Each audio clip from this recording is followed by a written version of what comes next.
Hello, everybody. Camera's there. So we've got Aaron in the studio tonight. Pete's behind the camera. That was the hand that waved through. Oh, he's giving the victory sign. Aaron has very kindly agreed to join us in the studio because he placed very highly, indeed as high as you can get, at the recent Warhammer World tournament. And how many of there were there? I think about 92. 92. So it was quite a big one. That was biggie. That's impressive. It must be the biggest they've had. For a long time, I would imagine. Yeah. And you came top of the pile. Number one, and just about somehow. I've realised it's a bit weird, isn't it? Because you can't see anything that's going on. But literally, it's just that camera, which may or may not be doing anything. Normally, with these video cameras, you can see what's going on, but you can't. So anyway, trust it all to me. Yeah, Pete could be doing ending to us. So yeah, you went 6-0 as well. You won every single game. Yeah, it was quite a day. And Pete asked on the way down. I said, "Did you do?" No, sorry, you asked. Did you expect to go 6-0? And I went, no, I absolutely did not. I took them on a whim. I was actually going to take Zondaras. Okay. I've practiced because they've been out for a month, haven't they? I've practiced for weeks. I adore the warband. There's a lot of love in there, and the mechanics of it all. This is so interesting. Praying that it's good. I didn't find tremendous success with them. I enjoyed them. But I think I agree with you, and I've partly taken them tonight so that it's something you ought to be able to defeat, because I don't think they're very strong. Yes. And I haven't found... What were you trying them out with? Daring Delvers. Okay, so I did try them with Delvers, but only a couple of times, and it didn't go very well. I really liked the racking up the exploration and just scoring off that. I tried to play a more cagey approach. Just I'm going to do my thing. I'm going to score as many cards as possible, just grave breaking, just having the exploration count, scoring surges off that. It was great fun. But what I found was all of that passive play, it was scoring my deck, but when you play such a way and you're not threatening your opponent whatsoever, they tend to just have their way with you eventually. You can't get the glory up that high, can you? Yes, and that as well. And if your opponent starts killing your grave breakers, even if you're bringing them back, they're just killing them again. So they're farming the glory. And once you start to lose them, you then have to make suboptimal decisions regarding the objectives, because you're like, well, I actually really do need to bring somebody back. Otherwise, if they kill the last one, you're stuffed. Yeah, I found myself doing that a lot. And Fellain and Zondara are fantastic together, and sometimes they can just be an absolute missile and do something incredible, and sometimes there's just not enough there, not enough legs to carry the rest of the team. I did wonder whether they might actually be better with a straight aggro, almost forgetting these three and just putting all your eggs in the Fellain Zondara basket. I think you've done the right thing here. Like you've told me ahead of time that you're playing Beastbound Assault, which I played someone on the day in the second round. He was playing Beastbound Assault, and he actually came closest, glory difference wise, to beating me. And I was staggered. I couldn't believe it, because honestly, I came into it thinking, I didn't take this warband because I didn't think they were very good. But he played Beastbound Assault, and you're scoring all these cards off of, I'm a denizen, so I've got some upgrades on, end phase, and there's a few aggro things in there for the beasts. And yeah, it worked surprisingly well. Okay, well, I haven't played this deck at all, so it'll be a surprise to me how it goes. So we like a surprise. It must have been quite a long day. It felt long, but I think because I was putting a lot of pressure on myself, because as the day increasingly went on, I was just increasingly astonished that I was still not defeated. And some of it was down to, I think, this deck combination is very nice. They gel together very well. I never predicted it would do this well, if I'm being frank, because Sepulchral Guard have always got that element of they're a bit farmable. Yes, if you've got the right fighters with the right dice at the right time, or the warden goes down, the whole thing could just fall apart. But no, it kept holding out for one reason or another. And I came back in a few of my games down on the glory, only to astonish my opponent at the end and go, I score 8 glory in the end phase. And they just are a lot more resilient than they used to be, because even though in the olden days, when you started to lose them, you could just bring one back for them to be lost again. Whereas when I've played against you, Pete, you find that now you can bring them back and then do something with them. So they're actually doing useful things as well. You're not just spending your activations basically giving your opponent new targets. I think that whilst they haven't changed the warband too much, apart from giving a few of them shields, they've just given them better ploys, better gambits to just actually back up what you need to do with them, whereas their old power cards were, I mean, some of them were good, but there was at least 4 or 5 that were just horse crap. Yes. And Startling Reformation is the one of the MVPs of the new picks. I think just being able to just appear on your opponent's side is pretty crucial. But, it's always fun. Little hint for what's to come there. We do have our first question. Oh, okay. Which is from Rhesus Monkey, who says, Aaron, do you think the newness element of surprise of Rhinelock relics helped? Oh, absolutely. It played a huge role. I was a little surprised almost. I turned up and I tried to do whatever research I could, and I've got a good practice group in Laura's London Underworlds group, and they all help me practice and paste me occasionally. But we've been practicing, but when I turned up on the day, it just seemed like a good few of them knew of the deck, but did not know what the deck did. So when I was pulling out cards here or there going, oh, I do this, and they go, oh, blimey, okay, or I scored this guy, oh, blimey. Yeah. There was an awful lot of surprise on the day. I think because of the release schedule, it almost got overlooked, because we had masks, and people kind of got used to how masks worked, and then Zondara's arrived, and everybody's always focused on the new shiny. And then it's like, oh yeah, and that Rhinelock relics came out. And then on top of that, we had the Mirrors of the... whatever it is, the Rivals of the Mirror City. Yeah. So everybody was suddenly really excited about what that offered. And then the week after that, we had the new core set. And I think, it's insane.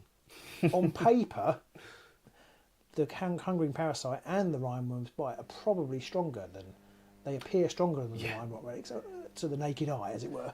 Yes, and so everybody, I don't know how many people took those, but I kind of feel like, especially Parasite with some aggro warbands, feels like it's really strong out. It was strong on the day, for sure. Yeah. So, to answer that question, the newness of it all played a big effect. No one was quite sure, how everything was going to do, because the meta hasn't settled yet, and no one's 100% sure. And Hungering Parasite seemed like the one to beat, because it won the Bugman's Clash the day before with a Headman's deck, and with that little combo they've got now with the upgrade that gives an attack action after a stun, you can plonk it on the headsman, and he can make 4 charges in a round if he wants, essentially 4 barge actions. It's a barge, which is a move and then a stun. Bonkers. And then, we've got March of Time is on, who said he played with Parasites with. I've lost it now. The Null Spirit Pact, I think. Oh yeah, another strong. Third on the Friday night or something. Yeah, I think he did. I'm not strong combo. 20 something on the day. So right. Yeah, it's another great combo. You can't ever count out GSP, can you? They're really good.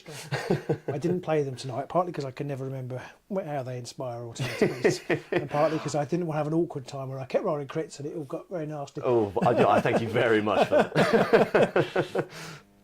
So, shall we crack on, Pete, or have we got any more questions? Just seeing if anybody's got any more questions, get them to shout it out. Yeah. Otherwise, there was one question Mark Reynolds asked, what's the first upgrade people fish for with Zondara? And he likes Undying Love or maybe Bond Unbroken, and somebody else has said Salvaged Intelligence. Yeah, that's my choice. Salvaged Intelligence, you can have some crazy activation efficiency with that one. It's really good. Although I wonder whether it's quite so good in a beast-bound assault deck, because you wanted to be a beast. Yeah, I suppose so. Not thought of that. Yeah, so I did put it in, it's like, but that kind of... Because it is still very good. Being able to just, move up with him first and then make attack actions afterwards while Zondara's just poking with a stick is pretty good. Yeah, so... good stuff. Sorry, go on, Rob. No, go on. I was going to say, I've got a few questions. They're not on here, but they're ones that I have that people might be interested in hearing. Is your deck that you've got, and for everyone who's listening to this, they can find a link in the description, but you said your deck's 19 glory. Yeah, it's a 19 glory ceiling. How often did you find yourself maxing out? Most of the time. I never scored less than 16, of course, but that's including 1 or 2 kills. Yeah. But I was always hitting above 16 glory, and it was only ever 2 or 3 I dropped. I scored... There's 2 versions of Supremacy in the deck, and I scored them both every game. I think there was the guy from Poland who won at the championship. He had like 3 or 4 versions of Supremacy in his deck, and he was just like, just score them all. Yeah, so it's what they're good at doing, isn't it? The Sepulchral Guard, they can stand on 3 objectives pretty well. So, and with their own faction cards, and especially with the Rhinelock Relics cards, they've got some good ones in here. And John says that he saw your deck, and it doesn't look like you needed to roll very much. Was that intentional? No. Oh, absolutely. That's definitely taking inspiration from Pete's deck, which first caught my eye. We played at a tournament at Bad Mooncalf, and I was astonished that Pete had taken Sepulchral Guard and was doing well with them. So I was grilling you with questions. Like, you must tell me how this all works. Which I told you, because then we played each other in the very next match. We lost. It was all unintentional. That grilling of the questions before the lunch. may have helped, but it definitely inspired me. I went, yeah, do you know what? Let's remember these guys, because they've still got some legs. And yes, so similarly to you, you make the glory ceiling so high that you make your opponent need to stop your playstyle. Yeah. And you go, right, I can do my stuff. If you don't stop me enough, I'm going to score more than you. So you don't quite need to make as many attacks, which definitely can help in some cases. You know, as you sometimes struggle with dice, you opted for that playstyle, didn't you? Well, Adam has just said, so you're saying that Pete's inability to roll crits was the reason you won the Grand Prix? You heard it here first. Oh, absolutely. That actually was going to be one of my questions, whether Pete had inspired you. All thanks to me. Well, I'd like to also take credit for the person who was second, because he wasn't the guy who was second in the tournament, used Beastbound Assault. Yeah, he did, yeah. Exiled Dead. And I, in our recent video about Rivals decks, said that Beastbound Assault was rubbish. And if I hadn't said that, he wouldn't have been second. Having said it was rubbish, I am using it tonight. But I did say that it was with certain exceptions, and those exceptions were the Exiled Dead. Yeah. So. If you either want lots of beasts or lots of minions. Yeah. So there's a few minion warbands, yeah. I'm upset I didn't go up and speak to him, actually, because Right, that's a feat in itself. Yeah. I was so filled with just nerves and this weird energy I didn't know what to do with. But what he did was also incredible, and I would have loved to have picked his brain, because it's not something I think many people expected. No. So did he go 6-0 as well? Oh, yeah. So you both were unbeaten? Yeah, so when it came down to the end, I'm just sitting there crossing my fingers going, I sure hope they've done enough. Was it glory difference that separated you in the end? Yes. Okay. Yeah, so that's it's obviously good for you. It's just kind of a shame you couldn't play each other for a while. Yeah, that would have been the ideal. The big tournament that we went to, they had 2 days, didn't they? So the top eight played off one day too, which I can see is nice, but obviously it's a lot more commitment for A, for Games Workshop, and B, for everybody else taking part. If whoever the Exiled Dead player is, if they're watching this or they watch it later on and you want to see who's the top dog, then let us know. That would be quite something. A live championship final. Oh, that would be good. The ticket won't be on the line. Yeah, I can't make any promises. So, of the 6 games, were there any games in there where you thought, like from sitting down, looking across the table, going, "Oh shit, I'm up against this warband," or "Oh, I'm going to absolutely smash this warband," or anything like that? Were there any games where you went into it feeling overly confident, or like you were on the back foot? Funnily enough, I went in overly confident against the Zondaras player, who, funnily enough, happened to have the lowest glory difference between our games, which astonished me, frankly. I felt overconfident because my trouble with them was that they weren't threatening the opponent enough. And I figured, if you're not threatening me enough, then I'm going to do exactly what I want, and I'm going to win. But he did very well, especially considering he had some appalling luck with Zondara. I had the Prince of Dust sort of blocking some of the board up ahead, making sure Furlane couldn't get through a gap or something. And he just needed Zondara to just do something, and she just whiffed about 3 attacks in a row, and I think that just cost so much in the game. So there was that one, but the finals was Breakneck Slaughter Headcrackers. And so when I was about round 4-ish, I just won. I looked up and I went, right, so on the top 2 tables, there's 4 players, 3 of them are Headcrackers. So that's the one to beat. Headcrackers is very strong. But was Nigel there? Nigel was there, yes. Okay. I think he was there with his Headcracker too. Right. But or at least I presume he was. He did come up and say, congratulations and stuff. But yeah, I think he must have taken a loss earlier in the day. Oh, okay. But yeah, so that game was, I may as well talk about it now, because it was a fellow called Alistair, who was an accomplished opponent already. He sat down and went, "Oh, I've already got my golden ticket, but it's not a paid one." So he had all to play for, and I'm thinking. So this was in your in the game 6. Yeah, in the final, yeah. So yeah, I was already quite nervous. So I guess at that point as well, you didn't actually know if you were going to win it. You just knew that you were 5 games you were both 5 games unbeaten. Yep, it was all to play for, and sort of like the final. And we're both table 2 at both of those. Only one of them, the Exiled Dead player. So there was 3 in contention for it. Yeah. So yeah, I managed to longboard him, and yeah, I know that certainly made a difference. But the poor fella, this is, you could level a criticism at the best of 1 format for reasons exactly of this. The end score for that one was about 22-3. Because Alistair just couldn't, and I honestly mean couldn't, roll a success on his dice. Couldn't hit the broadside of a barn. Just couldn't hit anything. So it was just an auto win, and I felt so bad for him, because it's just not his fault at all. And it didn't feel great. And there was another part which I didn't mean to rub the salt in the wound a little bit, but there's the primacy mechanic, isn't there? Yeah. And someone I played previously, Daniel, who had played Headman Curse, sort of told me in advance. He went, "Oh, so did you remember that if you stand on 4 objectives, you can take the primacy?" Oh my goodness! I never remember. I had forgotten that. So we're coming to the end of round 2, right? And unfortunately, he's just missed seemingly everything. But he scored oh right, okay. Well, at least I've got one for the primacy. And I go, I'll tell you what, mate. I'm on 4 objectives, so it felt a little bit like slapping a biscuit out of an orphan's mouth. I'm so sorry, man. That is good fun, though. I truly felt for the guy, but he was. I'm hoping he's going to be there too, because obviously he still has got a ticket, but it's not cheap to get over there. So I'm hoping to face him in the future.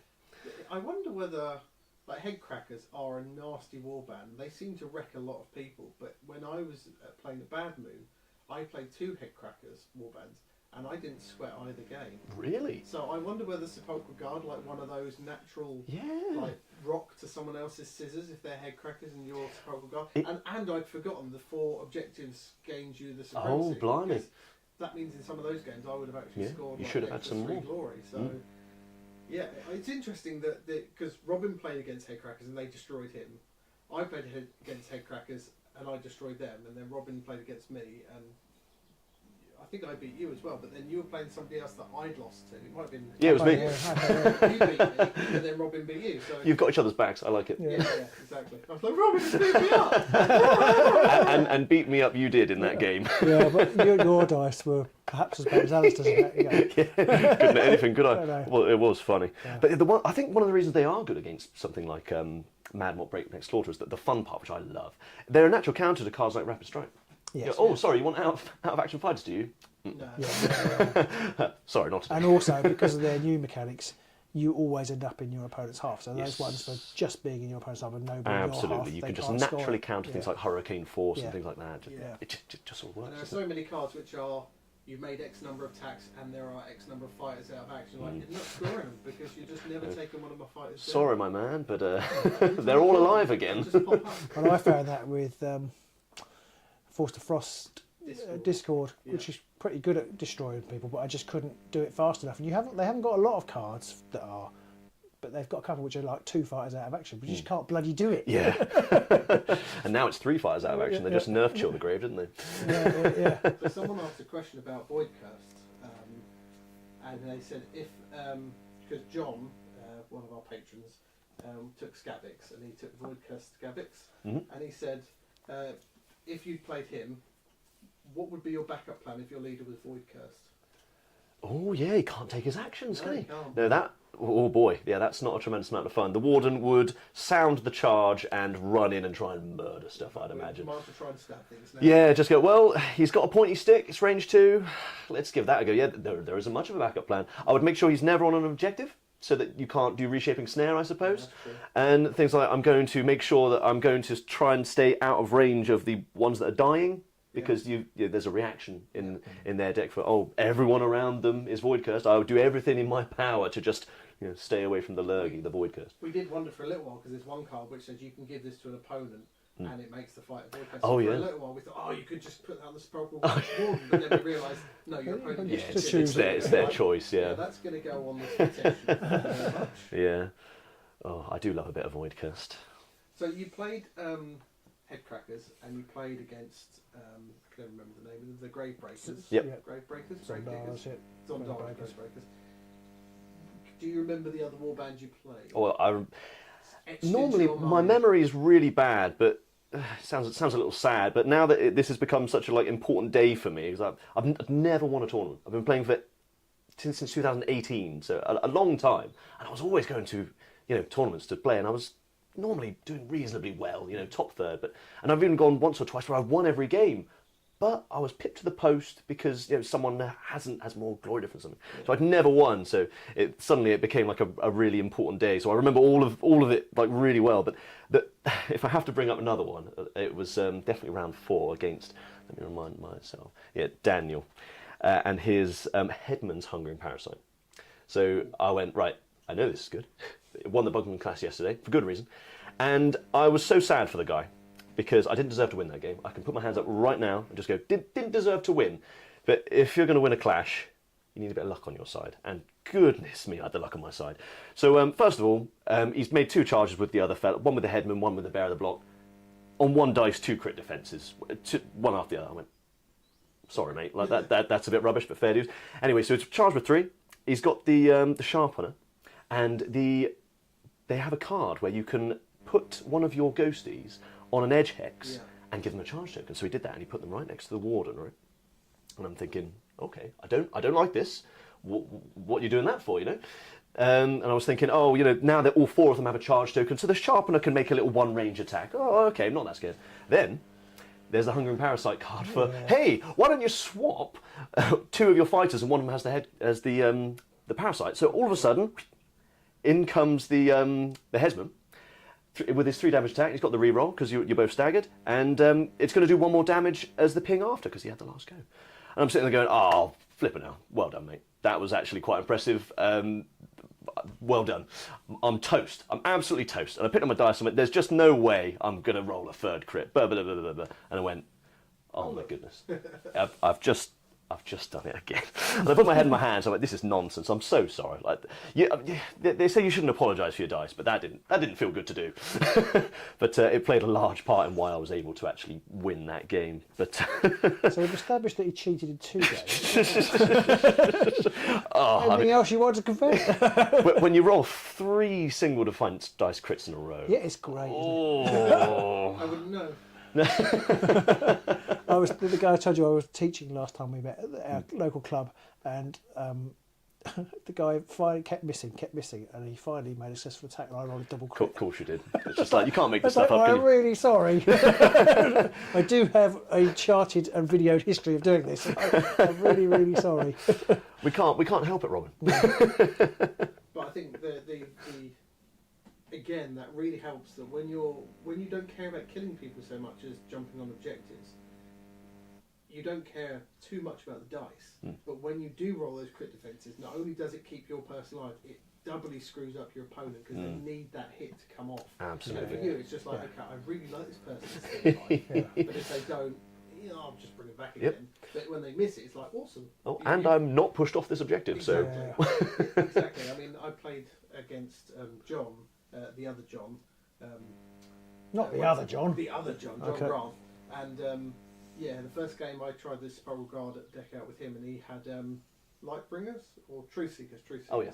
And it was literally like he'd make an attack and miss, and I'd score 2 glory. He'd do something else and miss, and I'd score a couple of glory. It was just like every time, like, sorry about this. Terribly sorry. sorry. So I guess we can crash on. Yeah. I'm really looking forward to this now. If anybody's got any questions, whilst they want Robin get absolutely particularly since I've got no idea how to play this deck, which I built a couple of weeks ago and haven't looked at since. Maybe I should have done that today. I had a look at the deck. Righty then. So, you finished placing first? I did. Yeah, I was going to say, just to summarise, so who won the initial roll-off? I won the roll-off, and I thought, well, I want to try and have at least control of some of the objectives, so I let Aaron pick the board. Okay. And we're going square on. We're all slow here. We don't want to offset you. I want to come to you a little bit now, I think. So we've so got there we go. And then front heavy here. You made me place first. Yes. Which is a bit irrelevant, but you did. So, let's see if you even need to bother rolling. True, yeah. I didn't roll a crit, so your choice, my good man. But Aaron is now basically rolling uphill. You know, he's in the cursed seat. This is your seat, is it? Oh, well. Yeah. I suppose I should go first. I also suppose I should probably read my objectives. You go first, eh? How surprising. Looking at this view, I'm kind of sitting there thinking now that we need to get some better objective tokens. They're just like big number 1, 2, 3, 4, and 5. So you can see what they are. Yeah, yeah. Because I'm looking at this view now, I'm like, how's anyone going to tell the difference?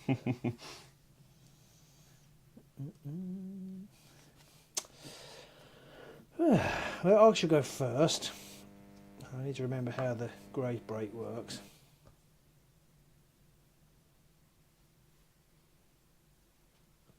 So you're saying you actually got that far away as far as...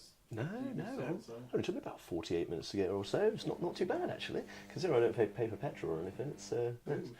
Hey, if you want me around again. You're always welcome. You're always nearby as well. Yeah. And we've also got a few other people who come to the club, so if you ever want to come to the club. Yeah. And, I mean, we're always looking for opponents to play against, whether it's in the studio or not. So yeah, and I like what you guys do. You're teaching the up and coming youth as well, aren't you? So yes, you got to get the next generation in on this. Right. I don't really know what I'm doing, but I think I'm going to start by just moving on to this objective. Alrighty then. Now, I don't think I will grave break, because if I grave break it, I won't be standing on it anymore, will I? I was kind of hoping you would grave break it, funnily enough, but imagine that. I was almost wondering whether to charge, but it's only one sword. It doesn't really seem worth it. Yeah, true. Alrighty. Anything in the power from you then? Gareth Davis came second. He's in the channel. Hey. Oh, blimey. I am sorry I didn't come and say hello to you, Gareth. I would have really have liked to have. I was a bit caught up in my own world, if I'm being honest, because what you did was equally impressive, and I felt that, unfortunately, I don't think Gareth really got a fair shout when it came to the actual winning of the title because of how my last game went. Yeah. So I didn't do anything to do particularly well for that glory difference. It was just poor Alistair's luck was so abysmal that the glory difference was just tremendous all of a sudden, and so poor Gareth, I guess, never stood much of a chance. But no, well done, mate. But like you say, all of these things, it's like people who go to the World Series of Poker and there's thousands of players there. You know, to win, you've got to be good, but you've also got to be lucky. Oh yeah, There's got absolutely. to be an element of luck there. So. You don't win a clash without a fair lashing of luck, do you? And it seemed like, rather, my opponent had such terrible luck, but yeah. Whilst we've taken a brief detour from the game, John did ask a question saying, now that you've won with this deck, will you play this deck again, or are you going to try other things? That's a really good question. It's something I've been thinking about for a while, because I feel like I kind of have to, because I love these guys. I remember watching you guys play these guys on your channel the first time. I remember where I was in my van watching my YouTube when I'm supposed to be working. I went, those models look amazing, and I'm going to go get them, and I've loved them ever since. I've been playing them for years, so the fact that they actually won a clash does really make me want to take them, even though that I'm a little worried that I'd like to try and take something perhaps a little bit more competitive, simply because there's no getting away with it. If you're going to Worlds, you've got to really bring your A game, and hopefully the best sort of deck you can. I mean, you did win 6 games. That's yeah, quite competitive. That's true. I think people see competitive as always being like offensive warbands. True. Whereas, competitive can just be, oh look, I've done nothing and I've scored 6 glory. That's pretty good. Some of my opponents definitely were saying that. Like, how are you scoring so much from doing so little? I went, God, knock me off these tokens, buddy. Yeah, I mean, I found that when we were at Badminton, I'd be playing people, and midway through the second round, they'd be like, I don't know what you're doing, and you're scoring glory. How? This is preposterous. Yeah. I'm actually going to play a power card. Okie doke. I'm going to play Well Trained. Choose a friendly fighter. There's a Beast Companion minion. Always does that, upgrade and push them up to 2 hexes. Feels like a bit of a waste, but I'm just going to push Furlane onto there. Fair enough. I think I will pass in the power step, if that's all right.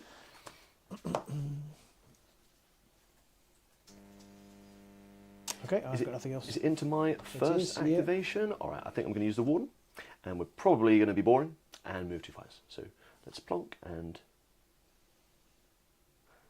plonk. Let's get some move tokens.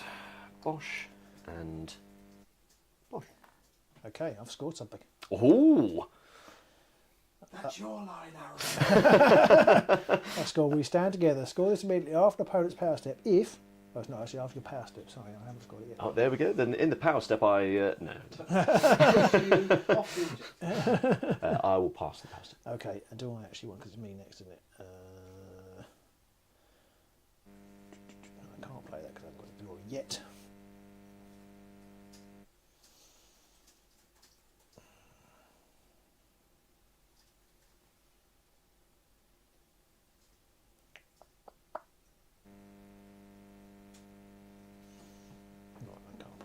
So no, I haven't got anything in the power step. So I do then score. I think we stand together.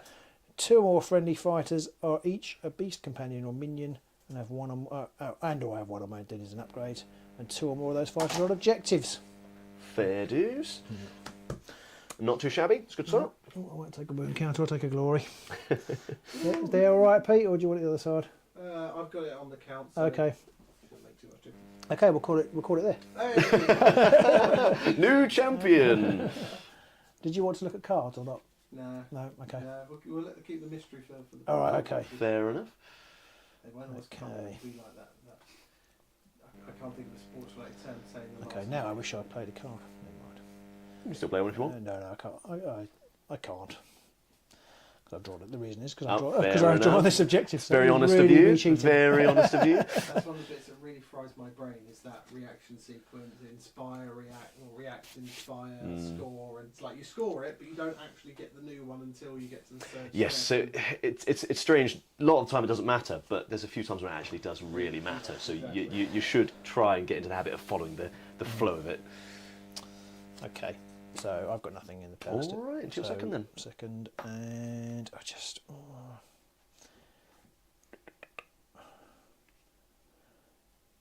I'm going to charge with toil. In comes the spade. In comes the spade. Yeah, I'm going to go to there. Mix up the charge tokens. All right. So it's only 2 swords. With a support. With a support, yeah. There you go. 2 swords. 2 swords, everybody. Sorry, 2 swords. Needs to be accrued. Bob. And it was a block, so no. Just the 1 damage from him, isn't it? Yes, it is. What would you like to do with him? I'll push him away, I think. No, I won't. I'll leave him there. All right. Actually, sorry, no, I will push him away to there. Yes, no, yes.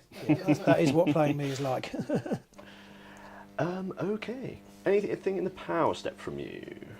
Actually, why am I doing that? I don't want to do No, that. fair enough. Sorry.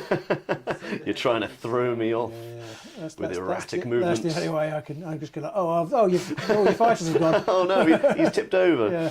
Yeah. And then I've got nothing in the power step. I'll pass as well for my second go then. Well, I have got glory now. You do indeed. Do you want to use a power card? No. All right. Into my second then. We're going to make some more move actions. Here we go. 1, 2. And 1, 2. Back on! In we come. Prince of Dust and Harvester moving into place. This doesn't look nice. Here we go. Yep, surround them, boys.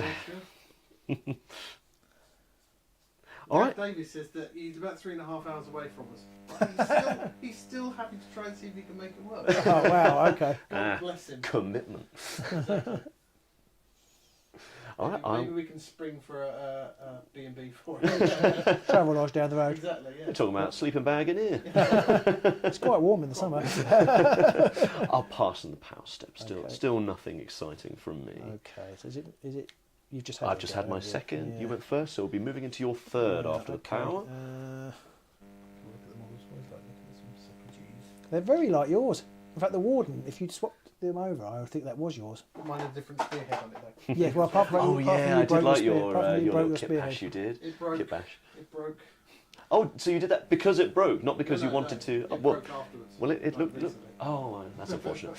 I'm going to play Devoted Strike. +1 dice to the first attack action made by a friendly fighter other than Zondara in the next activation. Fair play. I wonder if Lane is coming in to say hello. Well, could do, couldn't he?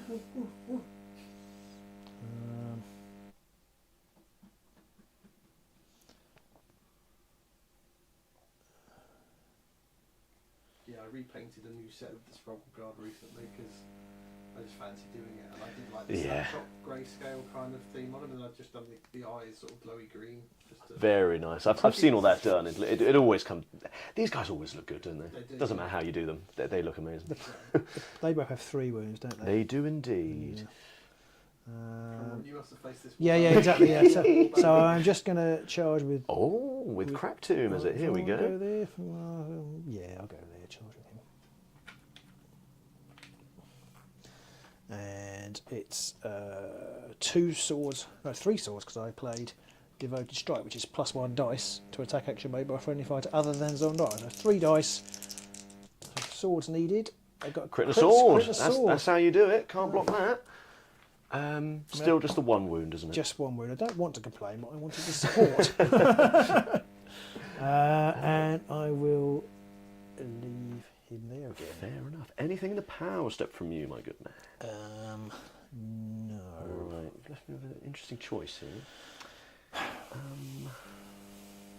Yes. Then I will pass as well into my 3rd. Okie dokie. Alrighty then, now it's time for me to pick up my dice. You know what you've done. You've angered me by standing on the tokens. Something which nobody did on the day. Oh, really? No. Okay, Everybody was full aggro, Okay, basically. that's interesting. Actually, I did play as Zondara's player, but of course they were always grave breaking. Yeah. Which you wisely did not. Well, I have played against Pete's Path of Prophecy. There's one thing I learned is that you've got to stay on the objective. Stay on the tokens, absolutely. Yeah. No, you've learned wisely because you've already made my life more difficult, but let's give this one a go. So it's, it's my 3rd activation. I'll use the champion to attack. So it's got cleave and a single sport and your sport as well. Here we go. That'll do. Success. It's a crit and a hammer. Okay, I don't think I can do anything about that. So is that 2 damage? It is. So that is a He dead. is dead, and that does score me a little surge. Was that was against pick, I assume. It was indeed. Do you want me to slap down the cards anywhere? Or Do we put it on here, do we? Yeah. Well, bam, it is Frostbitten Strike, an absolutely tasty card, which is just kill someone and your warband holds an objective. It's Oh, yeah. you can't go far wrong. No. So, wham, I'll take a glory. Thank you. 1 for the kill, 1 for the thingamabobby. Killing things. What the hell is this madness? Robin's forced me to it. He's brought me to violence. He stood on the tokens, and you don't want to anger me like that. Oh, I've got a reaction. Sorry. Oh yeah, a reaction? Play this after a successful attack action that targeted a friendly fighter that is a beast or a minion, and or has 1 or more den as an upgrade. Draw 2 power cards. Very nice. That's overly protective. I am going to play a power card, which is no end to our duty. Choose a friendly fighter with 1 or more move tokens, make another move.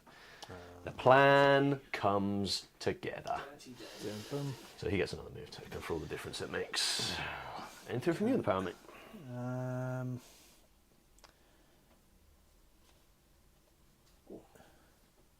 What's it like playing the Sepulchral Guard mirror? Oh, do you know what? I've never done that. I've never played a Sepulchral Guard mirror.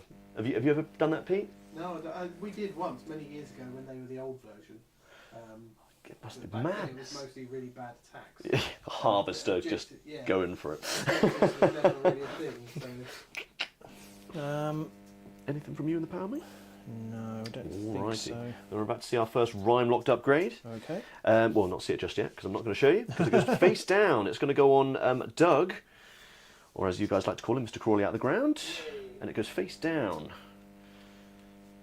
And he gets Thor counters after every activation. Okie dokie. So, anything from you in the power? No. Alrighty then. I will pass in the power step. Okay, so my 4th, isn't it? Yes. Show me what you got. I think I have to charge with Fellaine. I don't really want to. Maybe. Okay, got It's Fellane's time to shine. I could charge to there.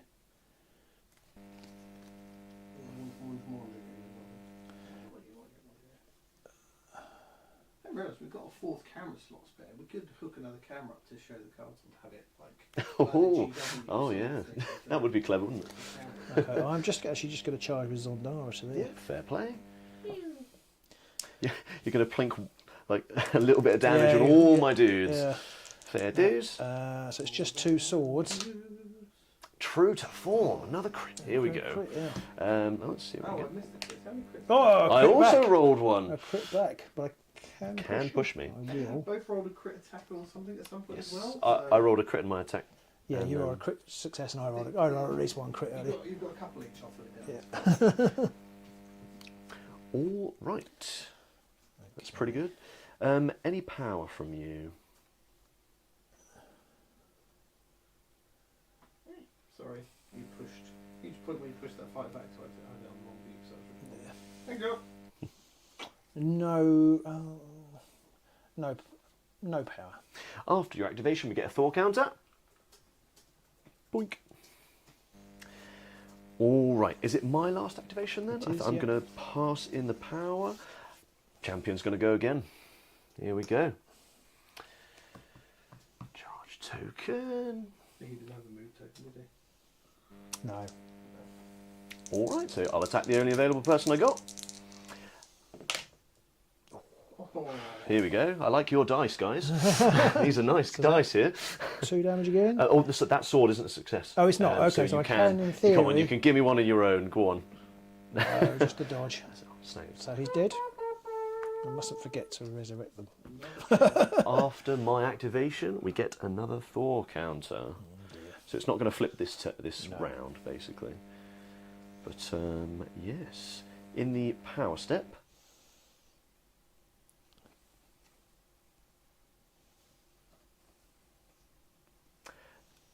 I think doing this might be a mistake, but that's Robin's favourite line. Yeah, it's because I really am very unfamiliar with Beastbound Assault. I never bought it because I went, I don't play anything with Beast and Beast. I'm not going to play that. No one else was playing it.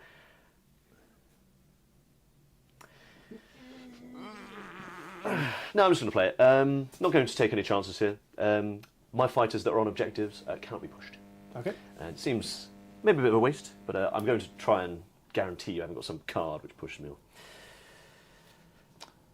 Well, I won't play that now. I'm going to put Helpful Little Finder onto Fellaine. Well, funny enough, this effect persists until the end of the next power step. So interestingly, that will carry on over until the end of the next power step. In the next round. Oh yes. Yeah, not really thought of that before. Did they continue through the end phase? Oh, hold on. No, it's a persists card, so maybe they don't persist for 3 rounds. Persists didn't, but I could check. I'm not 100%. It normally says until the end of the round, though, doesn't it? Friendly fighters holding objectives cannot be pushed. This effect persists until the end of the next power step. I'm not 100%. It's probably not going to come up anyway. But I think my rule book's on there, so if you want to check it over, I can have a NOS while. Alrighty then. And if I find any new information. There you go, mate. This is brand new information. This is your rule book, Robin. Okay. Well, so I've got the bits that help you crossed out. I've got nothing else. Alright, into scoring then. You went first. I have scored Fates Entwined. Score this in phase of a friendly Zandara and a friendly Fellaine within 2 hexes of each other. Very nice. So yeah. How many? Just the one, Mrs. Wembley. And that is all.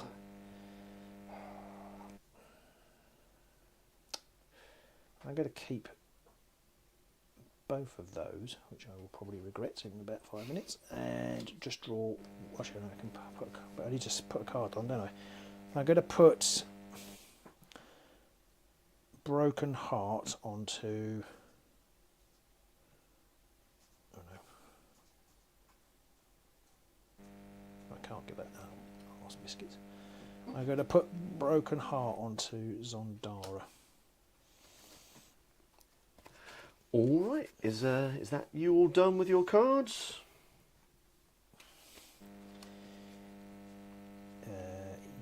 Yes. Yes. All right. I score Wintry Conquest because I hold 3 objectives and one of them's rhyme locked.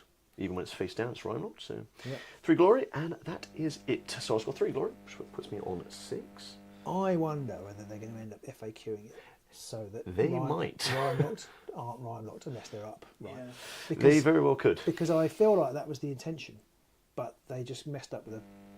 It's just a wording thing, I suppose, isn't it? Yeah. Well, they've called rhyme locked two different things. They have. But I remember when we talked about that, and it was that if they were only rhyme locked when they were face down, it made most of the objectives nearly impossible. Yeah, no, but they should be rhyme locked when they're face up. Maybe. So that you put that on, but you can't score it. So you know that the moment it turns, you'll score it, if you see what I mean. But until then, you can't. And I know that if I can kill you before it turns, then you won't score stuff. So I feel would be a little fairer. Yeah, I feel like it would be. I feel like it will get FAQ, but I may be wrong. It may well do. I'm going to keep those two. I'm going to bin off. This is the one card in the deck which, honestly, was just a gamble card. It's Cold Front. If you hold the most objectives and your enemy has more wounded fighters than you, so I don't care for this card. No. I couldn't find a decent enough end phase to replace it, if I'm honest, because in about 3 of my 6 games, I did score this. Okay. And I don't have to do anything to score it, other than maybe make the occasional attack. It's just sometimes people, you've done the opposite actually, but people laser focus down certain fighters and you'll just find that they're just dead. And you've wounded one person, you go, bam, I got 2 glory and I didn't really do anything. So yeah, I'm going to bin that one. Fun enough, was looking at it and comparing it with my Grimwatch deck, and that's not in it. And I was like, why? I'm not sure about that one. Yeah, I'm not 100% on that one. I was belly aching about whether to actually take it, if I'm being honest, but it stayed in the end. I'm actually going to get rid of. Sorry, I'm going to get rid of Ever Hungry Fiend, and then draw 3 and let's take these tokens. 4 and 1.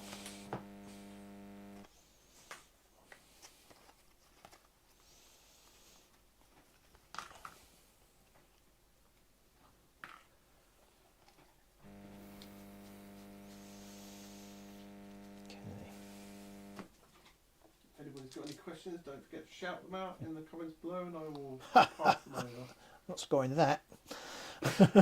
Oh dear. Oh well. Reese's mouth did say a while ago, get them off those objectives, Ruben. Yeah, I kind of need to. Going anywhere. But unfortunately, I need to. If I'm going to have some reinforcements, I need to run away. Yeah. Oh yeah, I hadn't really anticipated that. You're down to just 1. Yeah. All right.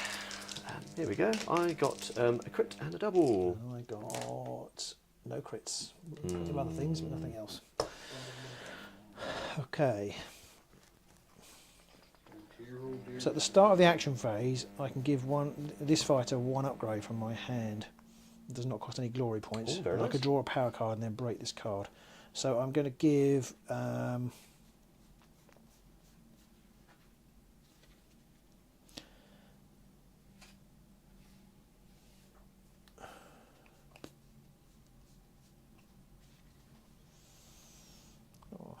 Interesting, yeah. I was reading. I unfortunately picked up 4 upgrades, so now I've got to read them all.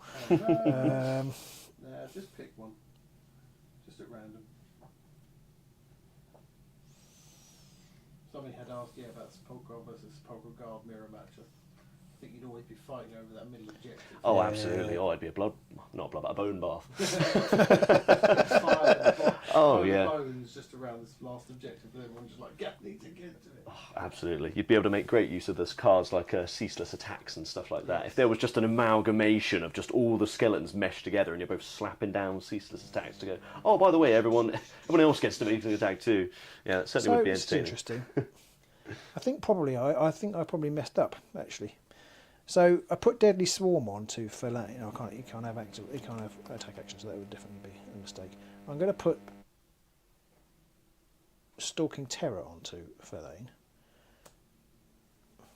What's that do? No, actually, no, I'm not. I'm going to put Inspiring Mascot onto Fellain, which is I cannot give it to a leader or a large fighter at the end of the action phase. Heal 1 this fighter, then push this fighter up to 1 hex. Now, Helpful Little Finder says, at the start of this activation, give this fighter 1 upgrade from your hand. This does not cost any glory points. Then draw 1 power card and break this card. So that means I do that before the Inspire step, doesn't it? So he won't have 2 upgrades on, will he? That didn't serve the purpose you might have wanted. No, it didn't. No. So it's just replaced itself, basically. Yeah. Okay, I do get to draw a power card. So it's been a little bit useful. A little bit. A little, but not a lot. And I might as well play this one because it's not the power stick, is it? That's the beginning of the game. So I will keep quiet for a moment. Okie doke. I'm still waiting to decide. Did you decide if you were going first? Oh, I'll definitely be going first. I thought you probably would be. Yes. There's only one move that makes sense here. Doink, doink, doink. Let's turn these back over, and that's because I need to charge here. Okay. So I think this is a biggie here. This could do with missing, which hopefully it will. There's 1 success. Show me a block. There you go. You're all right. You're all right. Not necessarily all right, because if you push him, I can't get him onto the objective. He's moved 3, isn't he? Yeah. Okay, you're putting him there. So he gets charged token. Wouldn't you better put him there? Yeah. I'll leave him there, I think. And in the power step, I'm going to play Gladiator Advance, which is choose up to 2 friendly fighters. So in this case, I'm going to choose just 1. And push each chosen fighter 1 hex. They must be holding an objective.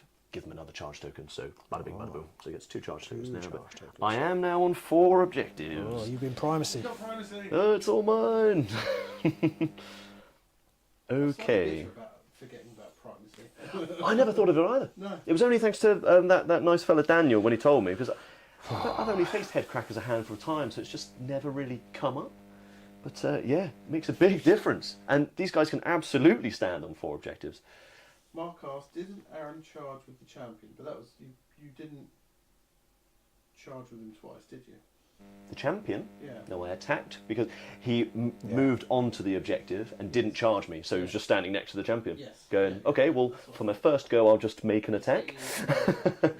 Yeah, so the champion got 2 goes, which was pretty. He rolled pretty well those 2 times as well. He's taken a wound, hasn't he? He has indeed. Dear Mr. Frodo. It's not good. And by the way, after my activation, he gets his 3rd Thor counter. Oh yeah. But unless I'm mistaken, as soon as it gets the 3rd Thor counter, it doesn't. It flips, and it is one of the best ones, which is Lay Frost Conduit. So it's got 2 parts: -1 defense dice to a minimum of 1 from enemy fighters during this fighter's attack action. So if the petitioner was attacking someone, they get -1 dice. It's the second part, which is more interesting here. While this fighter is holding an objective, it supports each other friendly fire. Wow. So now everyone has support. Okay. As long as Doug is on an objective. Which is likely to happen. Yes. I'm going to play Bond Unbroken. I think it's probably still your power step actually, because that's not a... yeah, sorry, that's something that just happens. Yeah. I will play... he's already taken a wound, hasn't he? Yes. So let's play Undying. So +1 wounds to the prince. He is in danger, so we're going to pop him up to 4 wounds, which means he's only got 3 wounds left. So Verlaine could still do the trick, but Zondara might not be able to kill him. Yeah, Zondara can't. Although she could possibly with a heal reaction, with a spell reaction. She can, yeah. Which I always forget. But I think I have to use. So I play Bond Unbroken. You can reroll attack dice in Verlaine's attack rolls while there's surviving Zondara. I love that card. Defense dice and Zondara's cracking card. Persist till the end of the phase. So I think I'm going to have to use Verlaine. I think he'll get the job done. Hopefully. He's going to need a crit though, isn't he? Yes, he will. Unless. Oh, well, I like that. So we'll see what happens. The plan is afoot. Okay, so my first. Yes. Okay, I'll charge with Verlaine. I think I might as well charge them there. Come on, this will even out the score a bit here. Come on. So it's 3 swords, 2 damage. Looking for a crit. Show me what you got. I do not get a crit. I only get 1 sword, just the so one you success. can. Oh, I can re-roll and attack dice. Go for it. And get another hammer. Oh, nice one, Verlaine. Is Unfortunate. that the sword you were re-rolling, yeah? Yes, absolutely. So this needs to be a block or a single support. Yeah. So Doug. It was a block. You can still push him off. Push you off. You fiend. After your activation, I do score a surge, Land of the Dead, because I'm holding objectives that add up to 6 or more after an opponent's activation. So, bada bing, bada boom. Okay. I love that one. Yeah, tasty. I saw it and I went, yep, that's exactly what I wanted. Stockpile is one of my favourite cards, and that's an end phase, but this is just beautiful. I was initially quite daunted by the fact that they did change all of it to after an opponent's activation, which I believe is fair. Yeah. It is fair, and it's the way it should be. But I thought it was going to be way harder, but no, it's not all that hard. No, it's not. With the ability to move 2 fighters, I'm worried that they'll change that Warden's ability to shove 2 fighters, and it might be you can't give them a charge token. Yeah, it might even get a charge token, or you can't push the same fighter more than once. Or yeah, maybe. Maybe me winning the clash with them has brought the hammer down. But then the European guy. Yeah, of course. Well, so. Oh goodness me! When you're playing championship with these guys, there must be so much push support and stuff like that. Just that you try and get me off 3 tokens. Exactly. The minute you do anything else, I'm on 5 tokens. Yeah. Oh goodness me. Yeah, I listened to a podcast with about his story, which I don't even play Championship, but I was keen to hear because I just went, oh, good on you, fella. Was it the Path to Glory one? Yeah. I think Love a bit of Path to Glory. I listened to that as well because I just wanted to find out what it was like, and listening to it was like, that was my experience, because he was just talking about how he just didn't make attacks. He just stood on objectives. Feels good, doesn't it? Yeah. All right, so that was your first. Yeah. Anything to power from you, mate? No, I've got then. singularly bad power cards. I think I'm going to pass in the power step. Okie dokie. So for my second, I think I'm going to use the Warden to move 2 fighters. So let's stack up the tokens on this fella, shall we? He's got 2 charges and now a move. How does he keep getting away with this? Let's move. I've got a severe lack of push cards. 1, 2. We're going to bring the Harvester up. Is he taking a damage? The Harvester was the one that No, he didn't hasn't. take a damage. You did attack him, but Yes, I think you missed. missed. Oh no, I rolled a crit defense. Okay. Same. Indeed. Right, in the power step, I'm going to play a power card. Spark of Independence, another one of my favourites. Saved me bacon many times. For a Petitioner, +1 wounds, +1 attack dice, can't be driven back. That's going to go on this fella, because you could choose to just scream in and kill him. So let's back ourselves up here. Yeah, with all the... for ages. There's just, between the 2 decks here, there's just so much stuff to increase their durability. It really helps. You've got that one for +1 wounds, can't be driven back, tasty. Chilblain armour and the Rynos, so 2 defense dice. +1 wounds, no vitals, -1 damage. I couldn't squeeze in the Rhymelock, the other -1 damage one though. I really wanted to, but balancing the Rhymelock cards is difficult, because if you don't put enough in, you can't score the cards. And so you need a certain amount in there, and I really struggled, because I've had games where I played against some of the London guys in Laura's group, where I'll be sat with that Supremacy card in my hand and just don't have a Rhymelocked one. In round 2, going, I can't score this. There's a little card order dependent. Right, and then I've got nothing in the power step. Nothing from me either, mate. So my second... That's the one.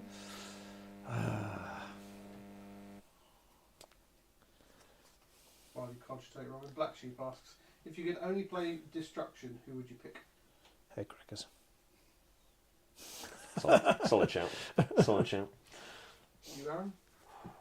You know, I never play Destruction. No, So I would like to more, but I really did fall in love with Iron Skull's boys at the start. Yeah. I painted them up lovingly and went, these guys are flipping awesome, and they were just not done justice. If anyone's listening, please redo them in the next box. But if I had to pick one, yowza. Yes I do. Gits. Yeah. Their new Gits, sure, the I new forgot Gits they were deck I Destruction, tried out, and I went, this is hilarious. Yeah. I absolutely love it. Their new card, they're changed to Infestation for holding all 5, but it's like a hybrid of 3 different ones. Yeah, it's very clever. I love it. It's very Thank you clever. so much for doing like that. Yeah. It feels good to score. Yeah. And, but so definitely Gits. I'd forgotten about them briefly. I am going to try and attack the Harvester. Aha. With Zondar. Yeah, you can kill him with the spell as well. Yeah, so it's 2 swords, 2 damage. Yeah.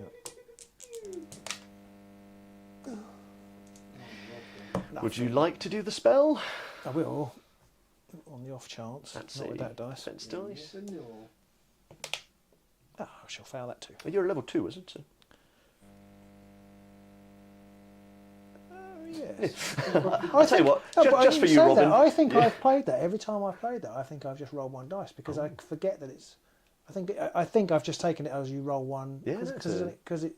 No, Yeah. you've definitely been rolling 2 dice. Have I? as Oh, well. okay. All right. I always thought it was. All right, There it you is. go. You're right, it is. I definitely didn't when we played it at the club. No, you probably didn't. No, but then I think I forgot to use it. I'm a little worried I'm getting it wrong now. But No, you're not. It is a spell. thought It is a that spell. was, Yeah, no, you're right. It is. I think it's because it's.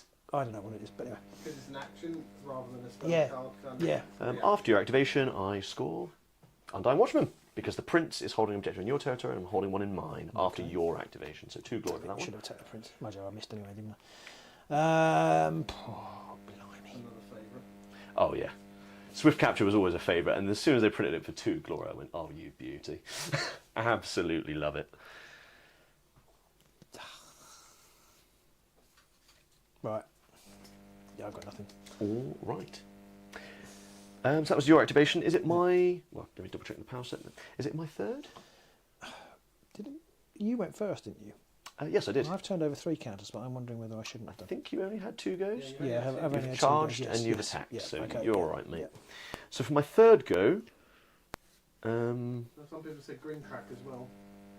They're the warband I wish I could love. Yeah, I would go along with that, yeah. I've never played them myself, but I've seen others try and struggle a bit, because they're awesome. The theme is really fun as well, and the quests and stuff. But we did at one of our club nights a little while ago. Was it Martin brought along the Loon Court with a masks deck? Oh yeah. He scored like 22 glory. Yeah. So, all right. Didn't see how it happened, but yeah, it's the slow lumbering mass aggro is sometimes hard to pull off, isn't it? They did get that nice buff though, didn't they? Where they've changed it so you can sort of choose and inspire when you just bop on an objective. So all of a sudden the Squig Knight dude is like, okay, he's pretty tasty. Here we go. I move 5 now, and I can do 3 damage on a charge or whatever. Yeah. It's pretty funny. Rippers as well. Rippers have always been okay. Oh yes, I've got nightmares against Rippers. They've always been a warband that have absolutely pulled me to bits. Sorry, where were we? Was it my third go? About to take it yet? Right. Yeah. Oh, you've just had your third go. Sorry, that's right. Oh, sorry. You must be right. You must be right.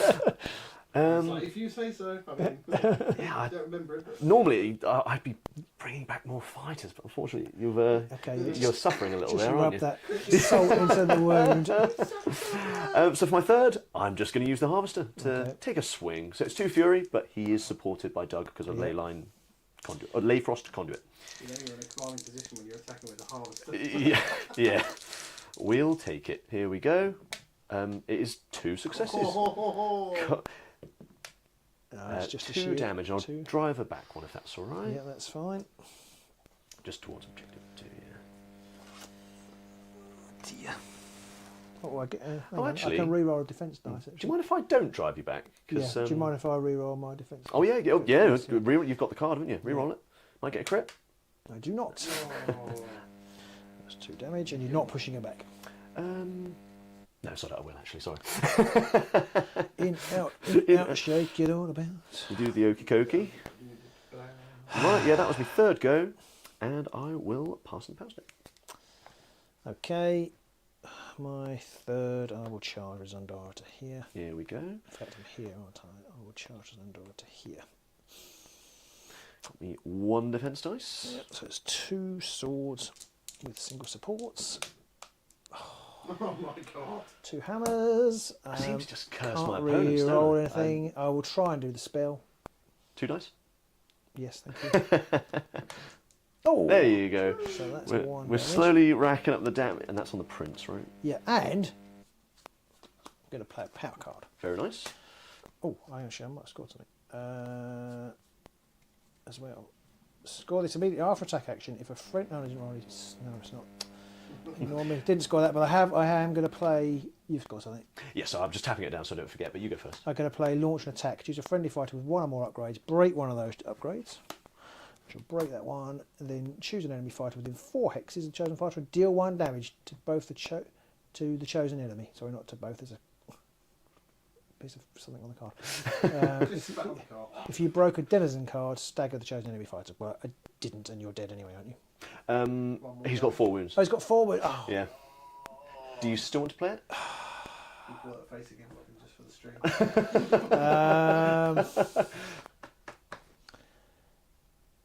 No, I won't.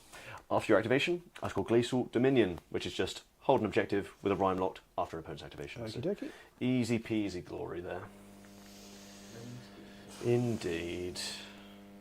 Are you on 11 glory? 1, 2, 3, 4, 5. No, 6, I'm 7, on 8, 2. 9. I'm on 10. Shut up! 2, it's like 11.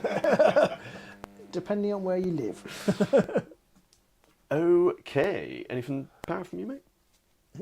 No. Sorry, I know this must be a bit excruciating. I've got a ploy. Well, this is what it was like for everybody at the Grand Clash. Yeah. It did happen a little bit, yeah. If you're not knocking these guys off, it's... Just like, what was his name?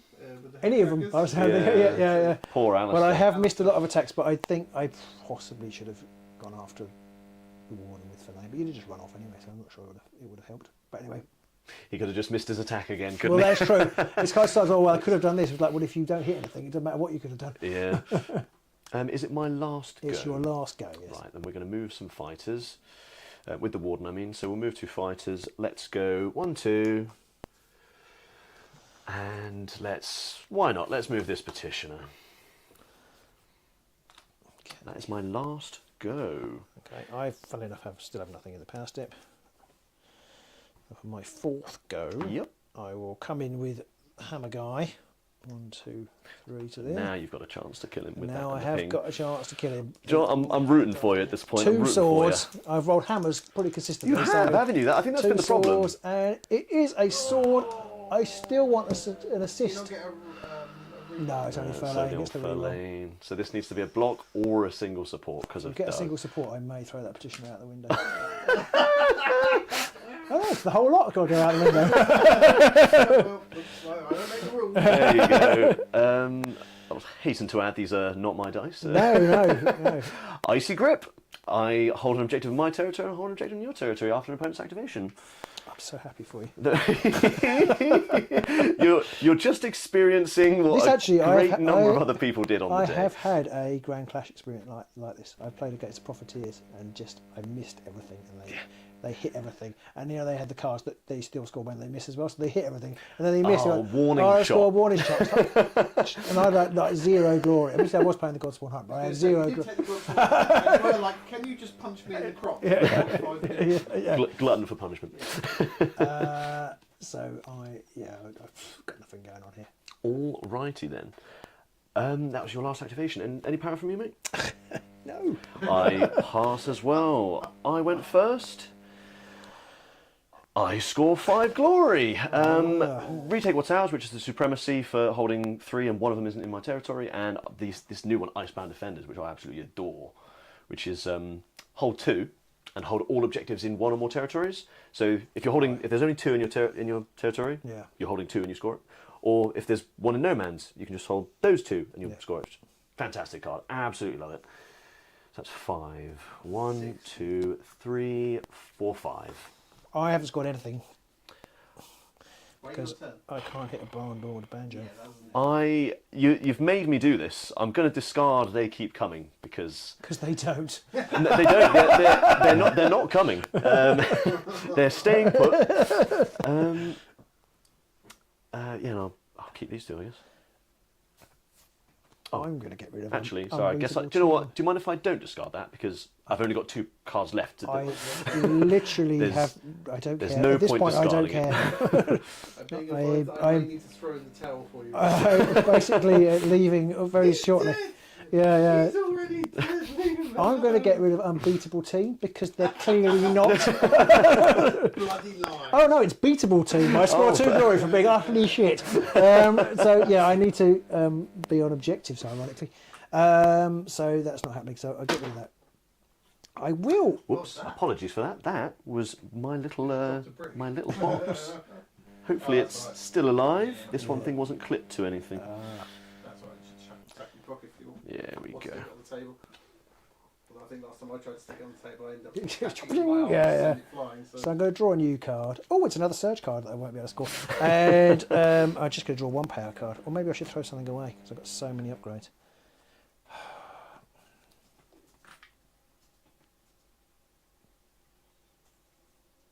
Oh, I don't know what to do. It doesn't really matter, does it? I'm going to not draw anything. I'm just going to draw 1 card. Oh. Is there something exciting on its way? No. I'm hoping the prince is about to get his long overdue comeuppance. We'll see what happens. He's still sat there with his 2 health, looking smug. Yeah. Yeah, that undying +1 wounds was a big game changer here. He could have been pinged off long ago, couldn't he? But I got a crit and 4 singles. There you go. So I've been wanting singles this all game. Yeah, you got it, mate. You got it. I'm going to go first. Here we go. Come on, smash the prince. I will attempt to smash the prince with Verlaine. It's 3 swords. Just don't show me those hammers. The hammers. That's gone now. I can't re-roll anything. Hey, he's been saving it up. Here comes a double crit. Here comes a double crit. Finally killed someone. Goodness me. I've got loyal allies, right, which is successful attack action, where you roll a success and you roll a support and it's a success. And I haven't either rolled not successes or not rolled supports, so I still haven't scored that. But I have scored unexpected end. I think score this immediately after an enemy fighter is taken out of action by a friendly fighter other than the leader that is a beast. Very nice. So I have scored that. So that is 1 glory. Well, and 1 for the kill. So that's a giant 4 glory. Now, did I score the other one?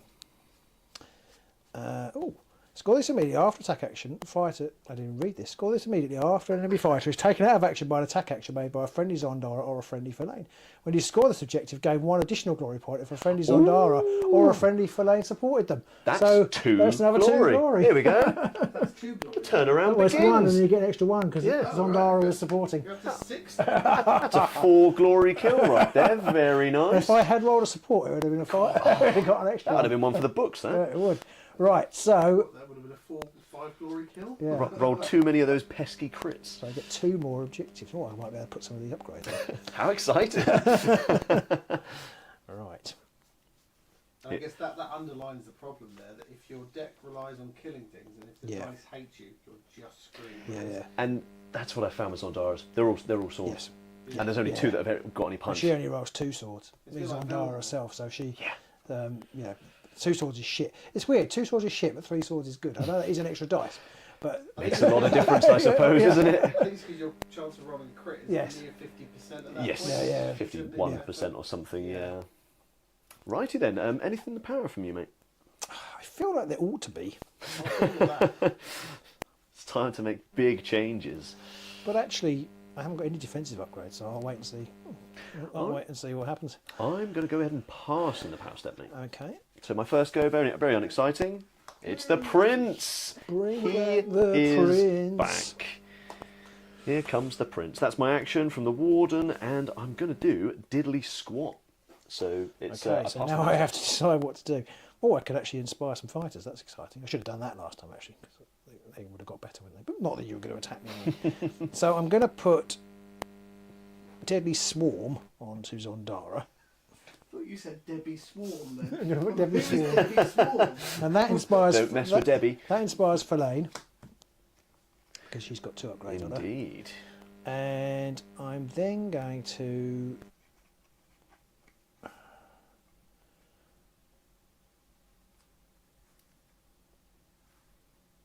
put. Let's get this right.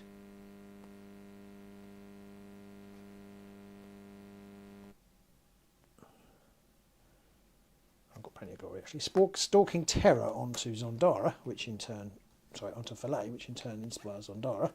Here we go. They've both come online. I'll pass. Well, yep, I'll pass.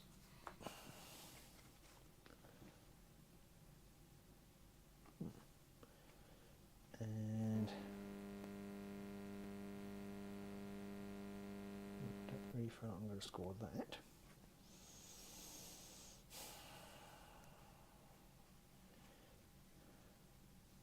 So there's a lull. If anybody has any more questions they want to shout out, do ask. Some people talk about, do they think, or do people think that ping is too strong at the minute, or are people happy with it? Oh, the Hungering Parasite ping card is very good. Have you guys seen it yet? Is that the one that does damage to everybody in a half? Well, that's the Rhyme one, bite one, but the Hungering Parasite one is if you've got a wound on your Parasite fighter, you can heal it and then transfer it to someone within 3. It's really good. It is. Especially as they've got a card which if you run that dart through a lethal hex, you've got an objective, so you can run through a lethal hex, score an objective, and then kill it. Or if you charge it, do that. If you've got a nice bit, do 3 damage, do 3 attacks, and then kill it. You're going to hit that 4 damage, you're going to hit that 4 damage rate. And actually, one of the things with Nemesis is that doing 4 damage is really quite hard. It's definitely very prevalent. And as for a problem, I think we're going to find out soon enough, aren't we? Because the meta's so up in the air at the moment, and well, ping is about to come in force with Rhyme ones, but I don't know if any of you two have given it a proper go yet. I'm just about to. You just said the audio's gone a bit weird. Can you just check that your microphones are still plugged in properly in the box, and if they come a bit loose, just in case? Mine seems to be all right. I don't know how to tell if it is right there. Make sure it's pushed in, basically. Yeah. And then just check the bit where check the grey bits. Just make sure they're all right. I think they look all right. Yeah. I'll keep it on the table. Yeah. Says it's normal now. Lovely. Okay. We must have fixed it. Stupid internet. Right. I'm still. I think I am actually done now.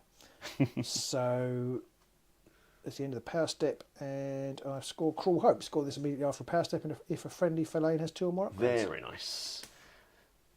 You're having a record-breaking third round. Yeah. About 5 glory. Yeah, it scored. Activation or so. Yeah, it's only. It's only had 1 go. Got 3 more now. Yeah. Score 10 more. There we go. Coming back. Coming back in a big way. Right. So yeah, that was my activation. So I passed on the power. If you've got any more power, it's your second go, mate. Got some inspired fighters to use now. Yeah. I have. What am I going to do? Thinking. I am Thinking. buffering. So, I play counters familiars on fellaine. When you give this fighter, play it on this fighter, give that fighter and another fighter 1 denizen counter, or 1 familiar counter. Well, they've got familiar, they're considered to have additional denizen upgrades. So, she's now got 2 denizen upgrades. Not wound counters. He's got a denizen counter. Okie doke. I will pass. Can't do anything else there. Just 3 swords, 2 damage. Or the Harvester has taken a damage now, so he only has 2 health. okay. And the champion's also on 2 health. Do I want to? I heart Jason. Who's the most common warband people meet at tournaments? You see a lot of head crackers. Yeah. Yeah, Laura did put some little statistics together, didn't she? Did, yes. Was that Gnar Spirit Pack was quite Gnar high. Spirit Pack was the highest. So Gnar Spirit Pack's highest, I think, at the most recent Grand Clash. I think they're always going to be popular because they're just always solid. They're a great newbie team because they're relatively straightforward, but at the same time, if you know how to pilot them... Yeah, I also think they're good with the Hungering Parasite because they've got their beast mechanic, which means they don't care whether they're inspired or not. Yeah. So you can put it on... There's a couple of them you don't even want inspired particularly. I'd not thought of that. Yeah. That is true. So yeah, you see quite a lot of them. We saw, and the second most was Head Crackers, I think. But after that, I'm not sure, if which is the most common. Just trying to find Laura's blog post, because I can share it on the stream for people who are interested to see the stats from the day. Because she did send it to me, but then I didn't do anything with it. I'm rubbish like that. It was interesting to see that she pointed out that she looked up at the pairings where she could, and there was only 3 Rhymelock relics, and the other 2 unfortunately didn't come in the top 40, I think, or something. So others maybe not giving it as much of a chance. It wasn't very well represented on the day. So I don't know whether I don't know what I'm going to do, but I think I'm just going to move him onto there. All right. Are you going to do a grave break? I am going to do a grave break, and I'm going to exhume. I'm going to exhume toil. He's back. So I've got to move this, haven't I? Yes. So I might move this to there. So the most common warbands were Null Spirit, Crimson Court, Headcrackers, Crimson Court, Gore Chosen, Dreepers. Most point you're down to about 4 warbands. There's Dreepers, Grizzelles, Hexbane, and Skinnerkin. So most popular decks were Tooth and Claw, Breakneck Slaughter, and then Hungering Parasite. Anything from you in the power? No. Alrighty then. For my second go, I think I may as well just charge. Doink doink. We're going to try and do some damage here. Try and do Zondara. Yes. Why not? We'll start with Fellaine to try and push him out so you don't get the support. So this is 2 Fury, but good old Doug back here with Lay Frost Conduit is always supporting. Lay Frost Conduit. Indeed. Is there any reactions or anything? Just checking I haven't got any extra defensive things. I don't think I have. No, I don't. Alright, so we'll go with Fellaine first. Swords and supports, just 1 success. That's a success. I'll still drive you back if that's alright. Yeah. And then scything, we'll try again on Zondara. And again, just 1 success. You got the dodge. No, she needs shield, so she's failed. No. She's failed, so she's dead. Poor Zondara. Is that 2 damage yet? Yes, 2 damage. So she's dead. Well, there won't be any more zombies coming back then. No, I keep forgetting that you have to keep her alive, although actually... Might not matter too much now.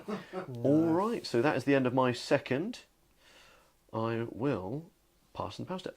So you've got a glory for killing her, yeah? Yes, it should put me on 17. Cool.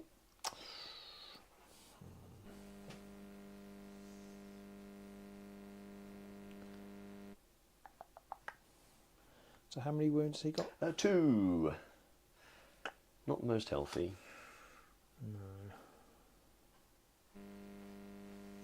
One shot more for anybody that can roll an attack. Well, exactly. I could choose Verlaine, because Verlaine will chew him to pieces. Maybe. If he hits. He's got 3 swords. That's a guarantee. Well...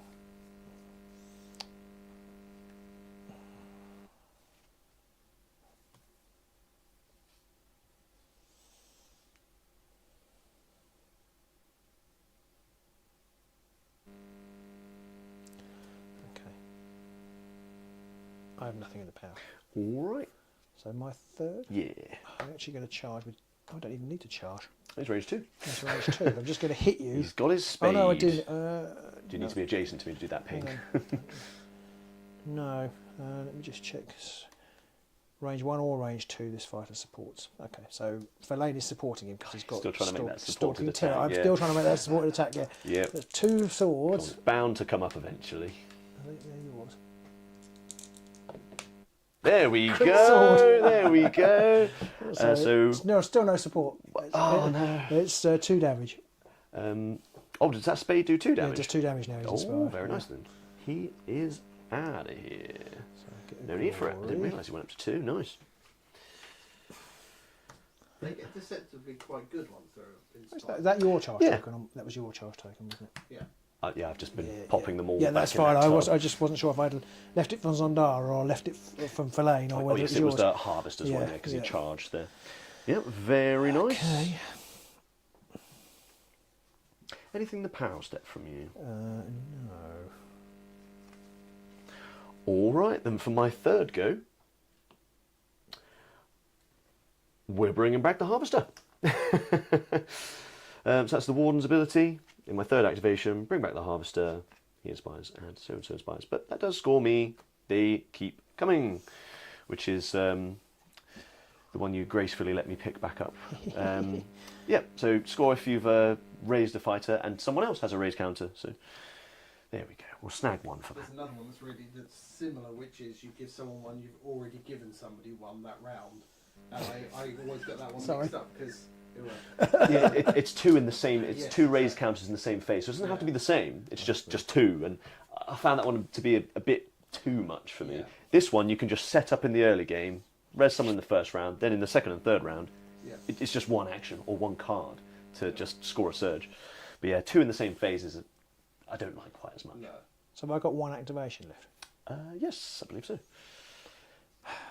What can you do to these 2 objectives? I don't feel like you can do a lot.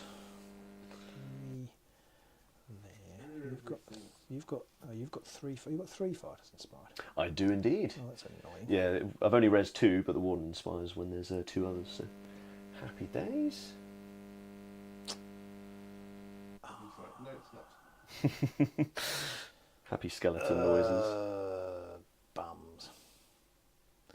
Champion not inspired, is he? He is not, and he is wounded. And the Harvester is. He's only got 3 damage, the Harvester, 3 wounds, the Harvester? Yep, he's back up to 3 wounds. I don't think it's going to make much difference. My 4th, I'm going to charge with Verlaine. 1, 2, 3, 4, 5 to there. So 3 swords, 3 damage. Wouldn't you know That is Verlaine's night in a nutshell. The hammers have returned. Just no luck there, eh? All right. Anything in the power from you? No, thank you. I'm going. Which one of them is the uninspired one? Is it Cracktomb, this fellow? Yes. Right. I'm going to play an upgrade. I'm very upgrade light this game because I've kept 2 power cards in my hand for the whole game, which are to do with raised fighters, and it's just not come up. But there we go. The champion is now 4 move. Ooh. Anything from you? No. Okay. Then for my last go, we come screaming in with an attack. 1, 2, 3, 4. So make a charge. He's not inspired or anything. It's 2 smash, but again, I'm always supported by Doug. Hey, there you go. Let's end on a high note, shall we? Okay. But funny enough, you've helped me out there. Have I now? Yeah, I think so. Because I'm going to play Cobbled Corpse. Play this after a friendly minion is taken out of action. Place that minion within 1 Hexen objective token in your territory. Then give him a raise counter. Is he definitely a minion? Yeah. I know they're beasts. They're also minions. They are minions. Yeah. Fair dues. So I'm going to put him over here. I'll score a glory for the kill. He will inspire, I think. Happy days. He's got a raise counter. So it's cracked too. All right, is that the end? Yes. Right. Yeah, I've got nothing else. But because you did that, I now have more inspired fighters than you do. So I've got 4 alive. So yeah, you took that card, did you? Life and death for 2. Nice. Yeah, get those glory numbers up. So you've got 4 alive. Yeah, because he killed one, and he killed the one that wasn't inspired.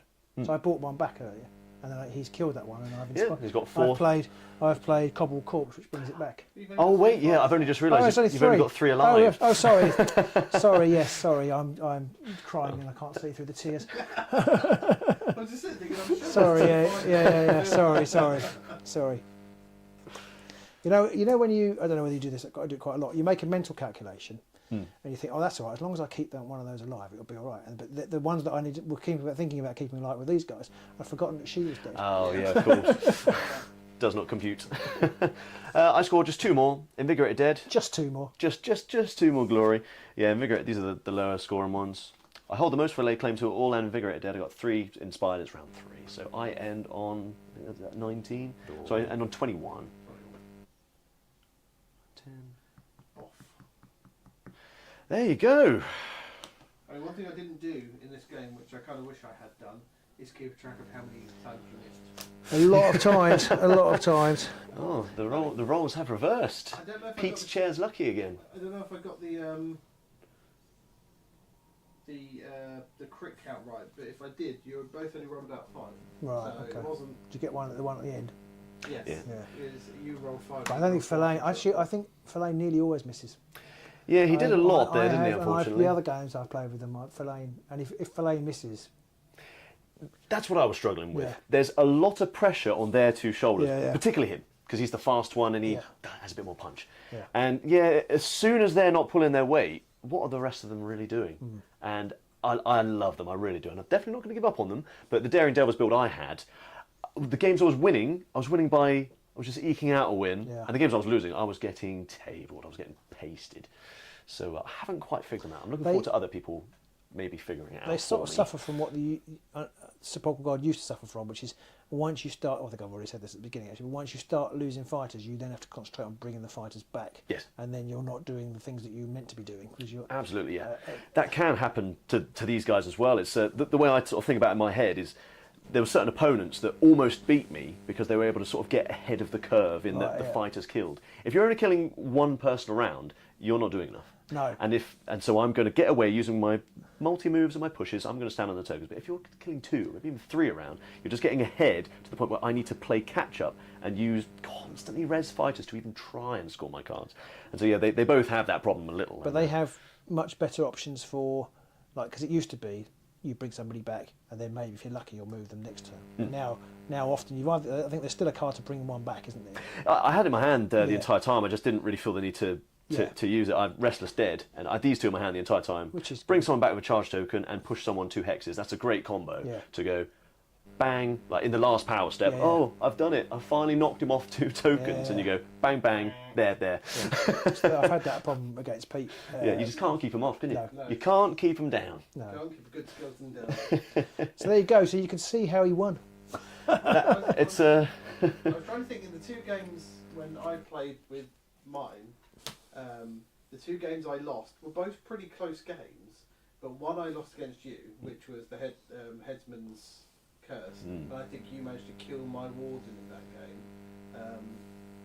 And in the other game I lost, it was against Ulysses in the final, which was he had Domitan, Stormers, which was tough because he could score glory whilst just killing you, and I think he was one of the only people who I played who actually thought, I need to stand on objectives here.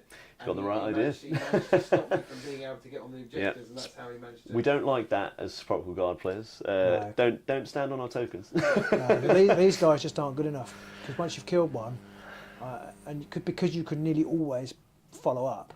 Once you've killed one, that's it. I'm stuffed. You've made me want to definitely take my Sepulchral Guard please do. Paths of Prophecy again. So, although I might get rid of the. Although I say it, I always scored the 5 glory. The complete harmony. Yeah, you scored against me. Yeah, yeah. About 3 different ways of scoring. So, yeah, I'm not sure, but I'm tempted to bring it out again. But after hearing what you've done, I was like, well, I'll just get rid of them then. I'll just put them in the cupboard. I'm never playing them ever again now because I'm never going to top that. If I had to think which deck is better for Sepulchral Guard, I would lean towards this one. Purely because it didn't come up, but my favourite card, and a few people on the day, did mention like this is a bit nuts. It's this Jellied Cyclone card. It is absolutely bonkers. It's Cyclone. Is it Gelid or Jellied? I'm not entirely sure. Idea. But basically, Jelly you pop it on someone, do the Thor counters, and when it turns up, I would have put it on him. It's just, hey, when it turns up, remove this fighter from the battlefield and place them on any empty feature token, give them a charge token. So it's a free teleport. You don't even have to use a move.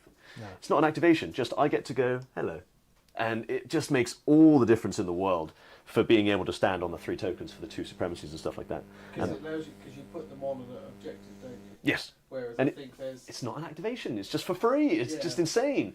The Paths of Prophecy one doesn't have. It's got a few like. Push somebody X, where X is the number of objectives you hold. Some of those cards are fun, aren't they? Especially the draw 3 power cards one. That one's nuts. Yeah, I think I did in nearly every game get through my entire deck, and that's really good. Yeah, it's powerful. Because you've also got one where you can do damage to someone, and you've got an objective for scoring. If you hold an objective, you have a wound counter. Absolutely. And there's another one where you can heal somebody for 1, and then draw an objective or something like, or draw a power card, whatever it was. So, yeah, it's hard to tell which one's better, but I think. Whatever you can get more manoeuvrability, but did you have Thingy Scream? Oh, Terrifying Screams? Terrifying Scream. Yeah, I just didn't need to use it.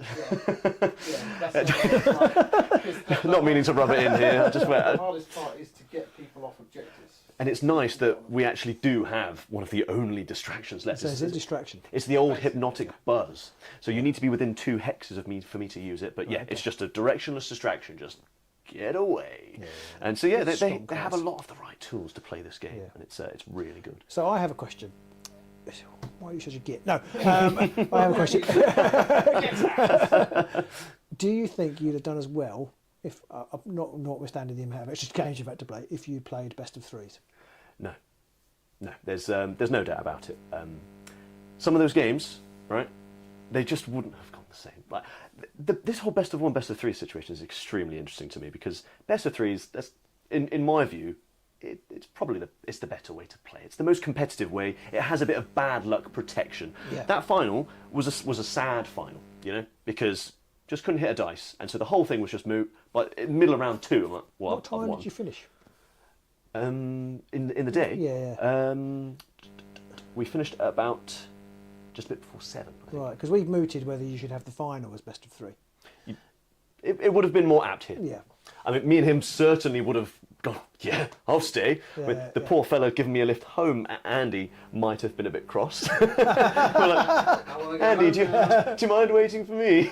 Yeah. But I guess everybody would have played best of 3, so you wouldn't have I think it's the better way to play. But the thing that I find so interesting about it is when they made the change, I didn't really sense any outcry anywhere, and personally, I found it very refreshing.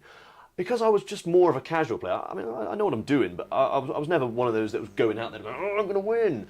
So having 6 games means you get to play against more different opponents, and this is a social game, and our community is fantastic. Everyone I played against, Tom, Philip, Sam, Daniel, Sarah, and Alistair, they were all proper nice people, and I enjoyed every game. Yeah. Even when they were getting absurdly poor luck, some of them, they were still properly sound, And it's a very social game. So when you're playing 6 games, you just get to meet more people, play against more warbands, And it's the different warband interactions that I do find fun. So do I think they should have changed it? Maybe not. Because you won. I benefited from that system. I totally agree. I mean, I think you can obviously build, and I'm not saying this is what you did, but you can obviously build kind of, for want of a better word, gotcha decks. You certainly can, yeah. Knowing it's a best of one. But I do think... People used to do it in the past with like the gits, with they hold all the objectives. Oh, infestation, Where you just flip all the objectives over, and you go, I'm on one objective, that's fine. Those were fun times. Yeah, Sepulchral Guard could do it too, acclaim the city, couldn't they? Go, oh, well, I'm holding one objective, 5 glory. But yeah, so I'm really in two minds about that. Yeah, because I thought about it a lot, and you're right. This probably wouldn't have won. Let's be honest.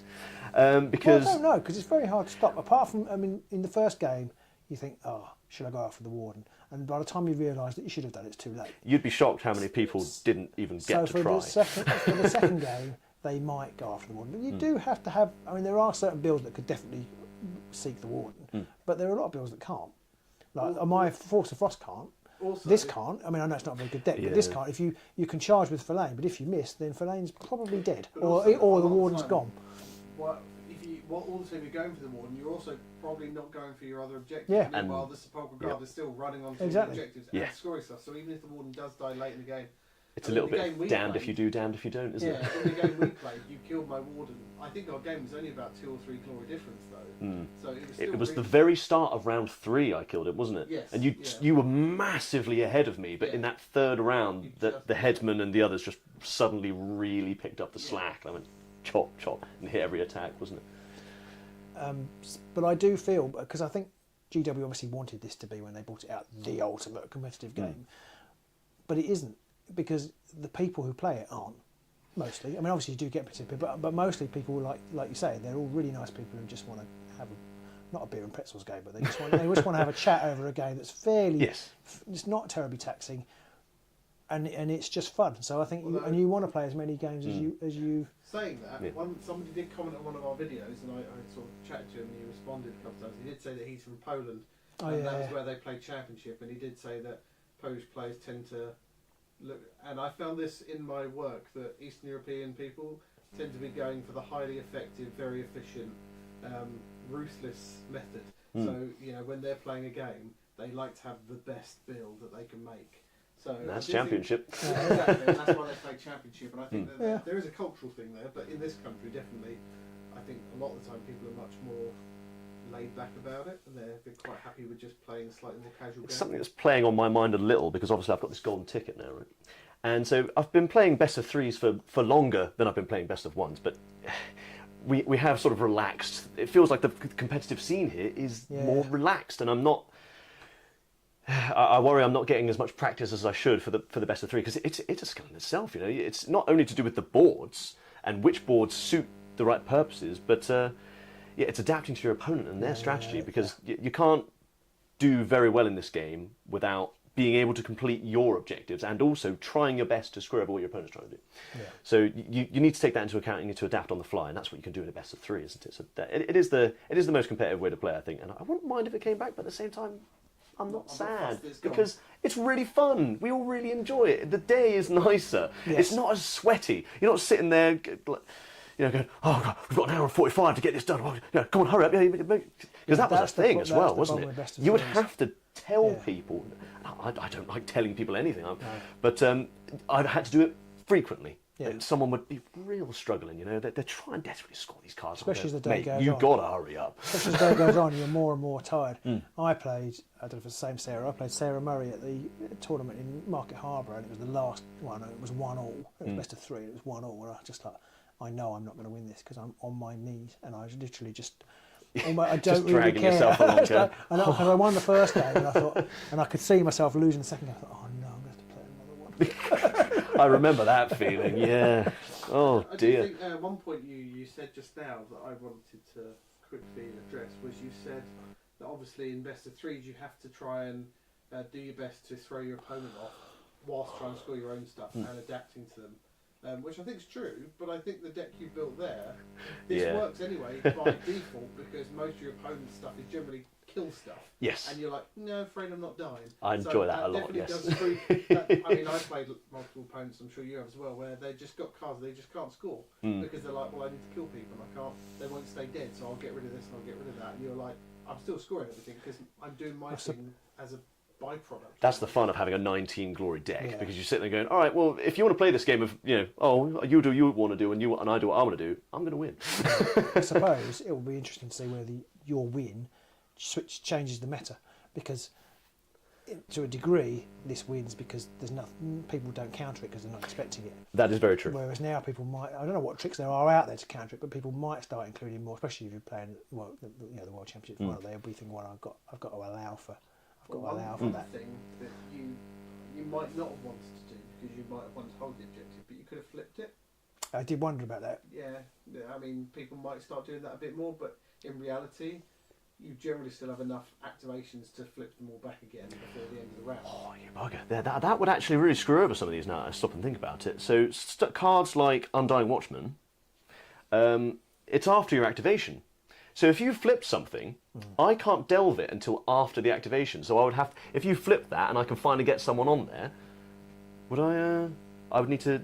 Oh, no, actually, no, I think you probably can still delve it back in time, but you can only delve one objective a turn. Oh, yeah, that's true. Yeah, there could be some play to that. You only do one objective per turn. Is it one per power step? I think. Sorry, one per power step. Yeah, so basically they wanted to make sure you couldn't just go, I'm just going to keep doing this. So I've got a power card I want to keep in my hand until you play something. So I'll non-stop delve something. Well, I know you can. I know you can only. But can you do more than? Can you do like if you had two here? You can. I'm looking it up. Can you do that one and then that one? Do you know? I'm not entirely sure of that. Because I thought you could do that. I thought you could when they changed it. Well, that may be true because I very rarely do it because I don't like being staggered. And I suppose playing against you, maybe because you're not really attacking, and therefore being staggered isn't quite so. I was actually making much more attack actions this game, but it was the matchup. I know Zondaris, and I'm going to try and come and smash some of these guys. I did wonder whether to delve because I thought, well, if you're staggered, undelving it, that might give me more chance to. In fact, Verlaine could have done with some rerolls. Yeah, there's definitely could be something there. Yeah, I've got a fun little hypothetical for both of you. In the final, something quite interesting happened. Obviously, poor Alistair was having a really unfortunate game, and it was a real shame, but something happened at the start, and I'd like to ask you guys about how you would have handled it, because it was quite funny. So I win the roll-off, right? And so I go, right, we're going longboards, mate, obviously, because I'm terrified that you're going to come and you're going to smash me. So we longboard. He takes his first activation, he gets the Daka guy, pew-pew, shoots me. There's a reason to have a best of three straight out. Indeed, that's just one more reason you probably should. And then I have my go, hey, I'm going to move two people on. And then he goes, oh no, I forgot to do my pushes.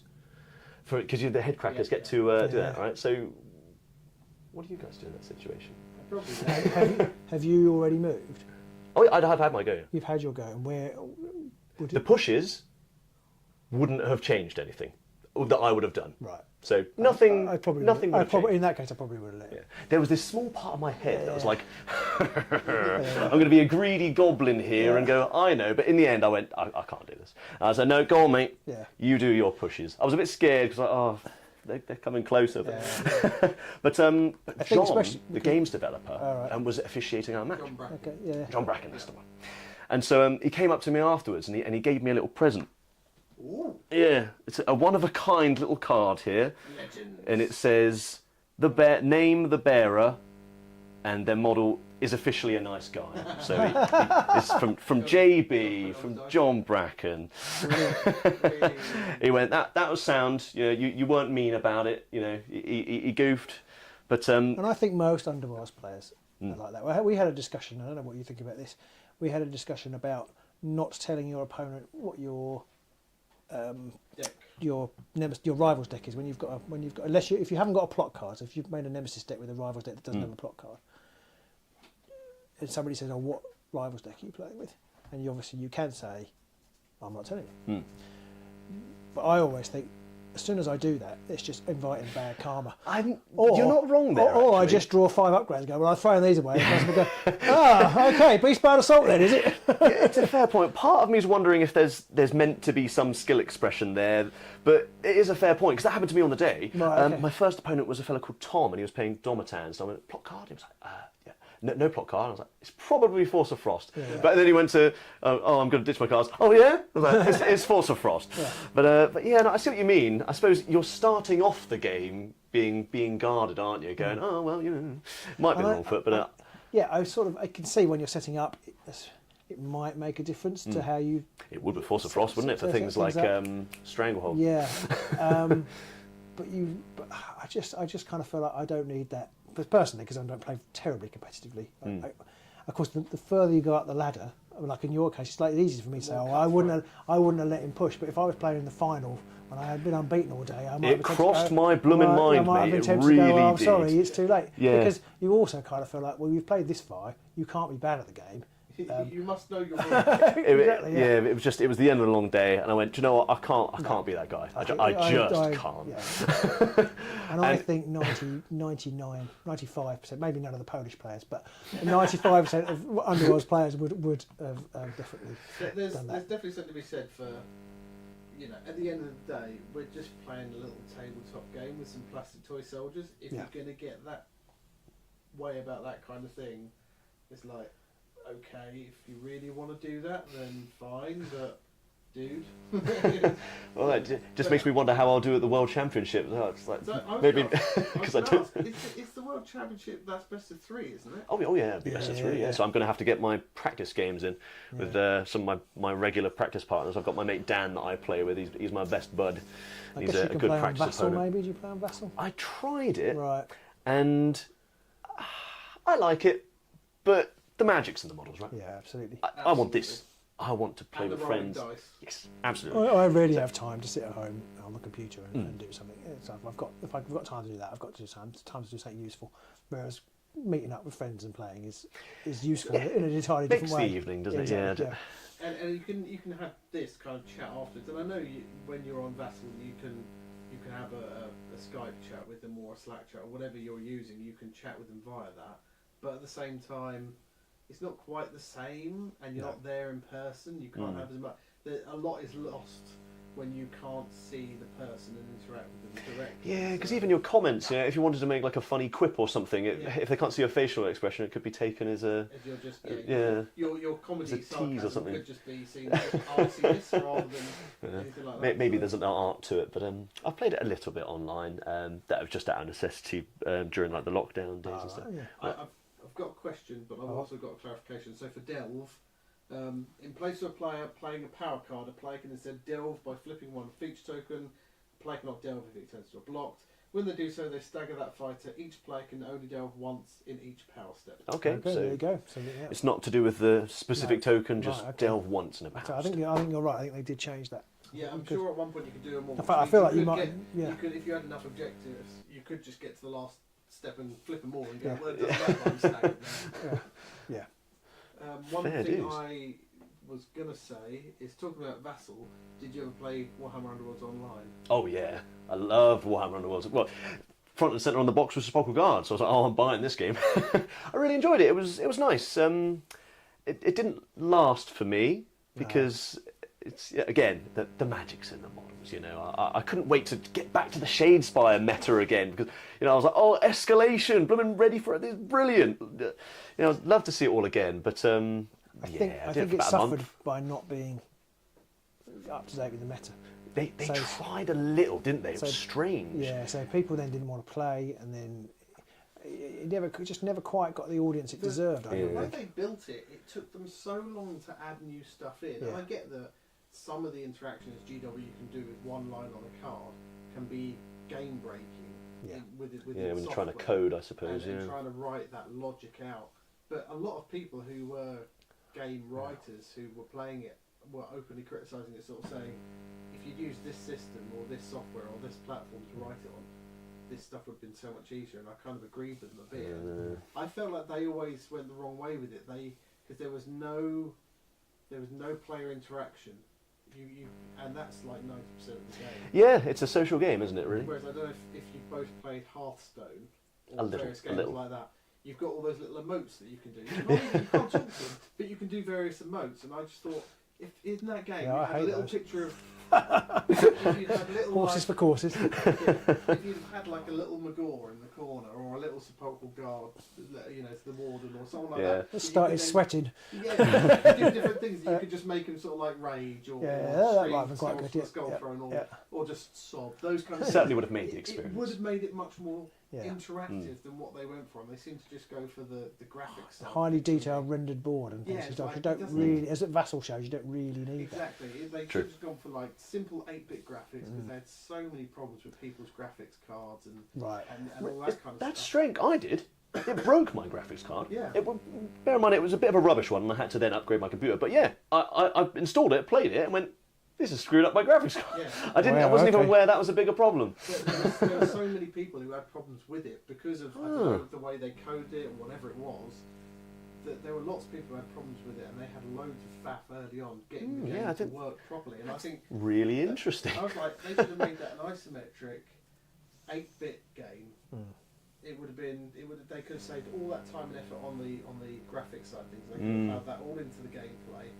And people wouldn't have given two shits that it was 8-bit graphics. Yeah, because they could play Warhammer online and they would have been happy. Exactly. Yeah. And those are the two things that I think made that game fail, was the lack of any kind of interaction with your opponent and the fact that they went for the graphics. That's a shame. Don't get me wrong, sometimes it looked really cool having like the Sepulchral Warden or whoever. Yeah, seeing them animated and stuff. It was cool, but at the same time, like, I would rather have the ability to laugh at my play opponent hidden at these bars. terrible rolls or whatever and get a game done much faster that I could play on a much less powerful machine. Yeah, the gameplay's the key, isn't it, at the end of the day?